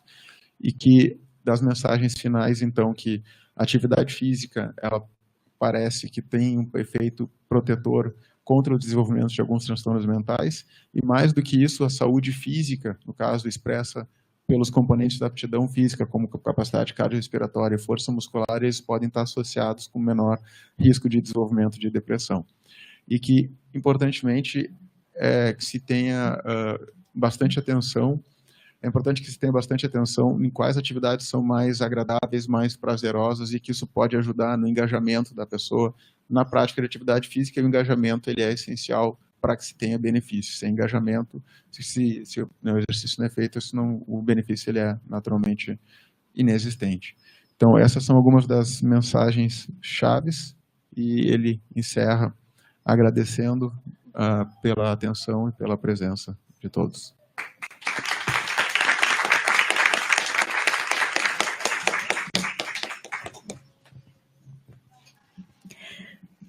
Thank you very much, Professor Brando. It's amazing talk, and it's very important to look for this problem in a different way, not only the type of exercise, only for promotion, only for prevention and treatment, but how can we get these things, how can we put these things in a real life, in clinical practice? And I think that it's important to think about, we have a lot of evidence, systematic reviews, meta-analysis showing this evidence about the promotion, prevention, and treatment, but you have to understand how can you put in practice. And when we talk about the motivation, when you talk about the theories about the self-determination, it's very important to listen to patients and think about the barriers and facilitators of exercise.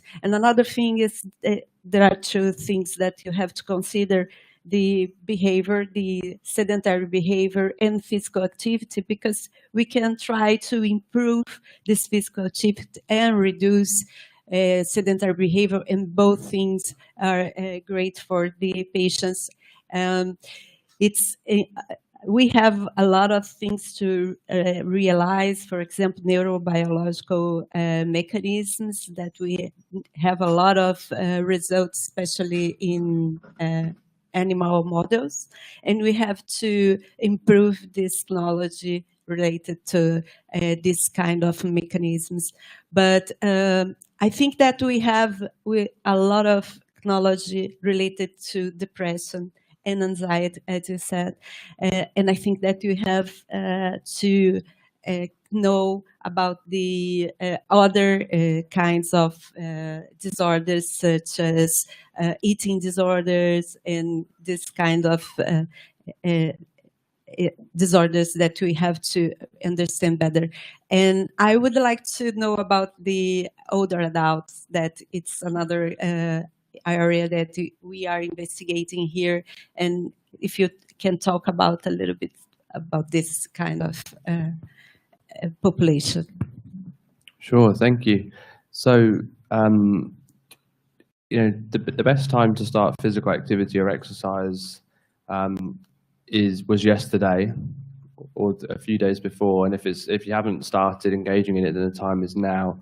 And physical activity and exercise is something we want people to have a lifelong relationship, and it's really important as people age, and particularly in older adult years, as you see changes in people's musculoskeletal function and various other functions too.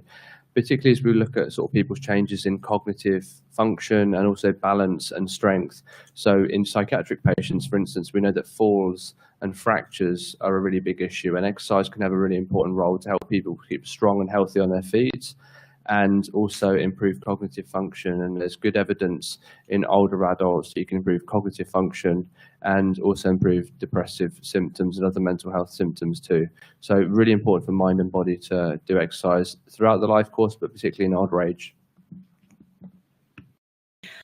Ele falou sobre a importância da gente desenvolver o exercício e realizar o exercício durante toda a vida, e que quanto é importante a gente realizar o exercício físico para melhora da função cognitiva, para redução de quedas, para melhora do equilíbrio, da força e de todas essas funções que a gente tende a perder durante a vida, e que o exercício físico pode ter um efeito bastante benéfico em todos esses momentos, e principalmente quando a gente pensa em relação à redução dos sintomas depressivos em idosos e a melhora da função cognitiva. Então, hoje nós temos uma série de estudos também de meta-análise e revisão sistemática mostrando esse efeito benéfico do exercício físico para redução de declínio cognitivo, de demência, principalmente Alzheimer, então mostrando esse benefício também adicional. We are worried about your time because Professor Brandon has a meeting, but if you have some 5 minutes, yes. We have some questions for the audience online.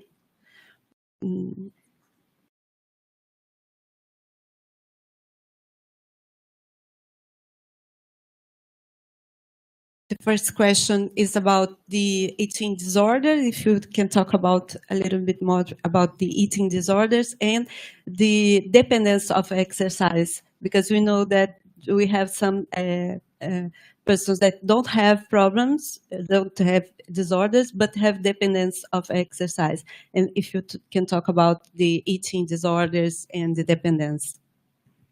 Sure. So we know that exercise dependence or compulsion is a major issue and a key for the diagnosis for eating disorders, particularly anorexia nervosa and bulimia nervosa.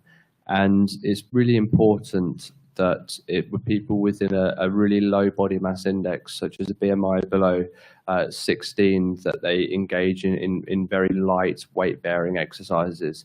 And as you see with an eating disorder, there are profound changes in terms of bone mineral density and other functions which really sort of change within people. So really low bone mineral density, it's important that this is supervised at all times, and it is very small and slowly built up.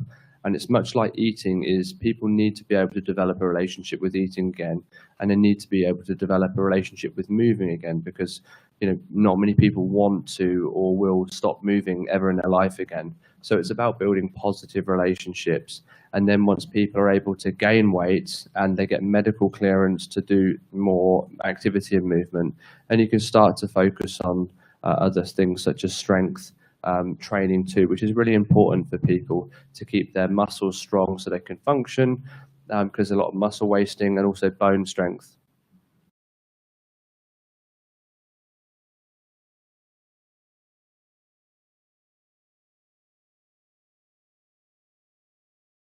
Obrigado. Okay. So, does anyone have any questions? Sorry? Does anyone have any other questions? Alguém tem mais perguntas? Or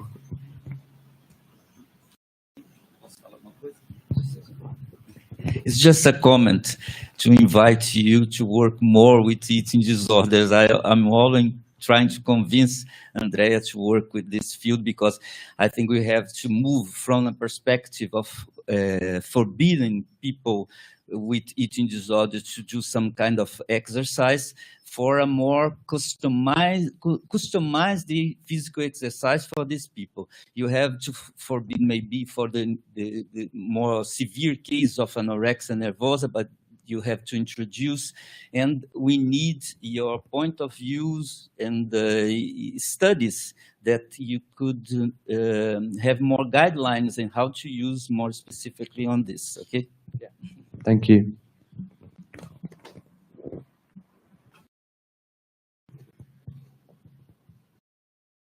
So I guess we are running late, and Professor Brandon has another activity to go immediately. Então, acho que a gente está em cima do tempo, não teremos mais tempo para nenhuma pergunta adicional. O professor Brandon tem uma outra atividade agora às 11h30. Então, agradecemos novamente Tá, então eu vou agradecer inicialmente em nome do professor Brandon e passar o microfone à professora Andrea para encerrar a atividade. Thank you again, Professor Brando. It was a pleasure to have you here. It was amazing, and I would like to thank everybody for being here. Again, our program is very, very proud to have this meeting, this international meeting. And this meeting was coordinated by the Professor José Carlos Apolinário.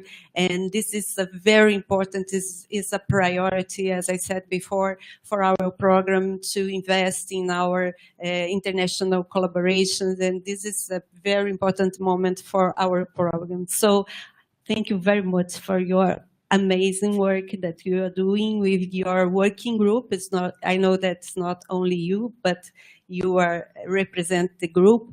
And I would like to thank Professor Philip Schuck again for the wonderful work he's doing in this area of physical exercise and mental health. It's important to think about another kinds of treatment and care of our patients. And I'm pretty sure that this is an important area that you have to invest, not only in PROPSAM, our program, but around the world.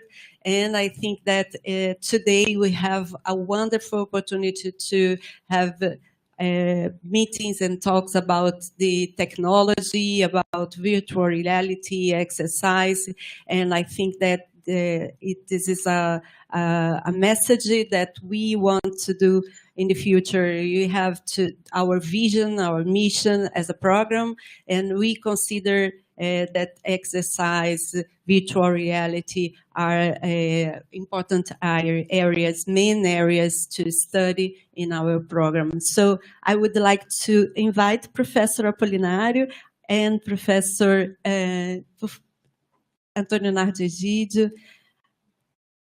Please, Márcia Dourado, to finish this meeting and last words.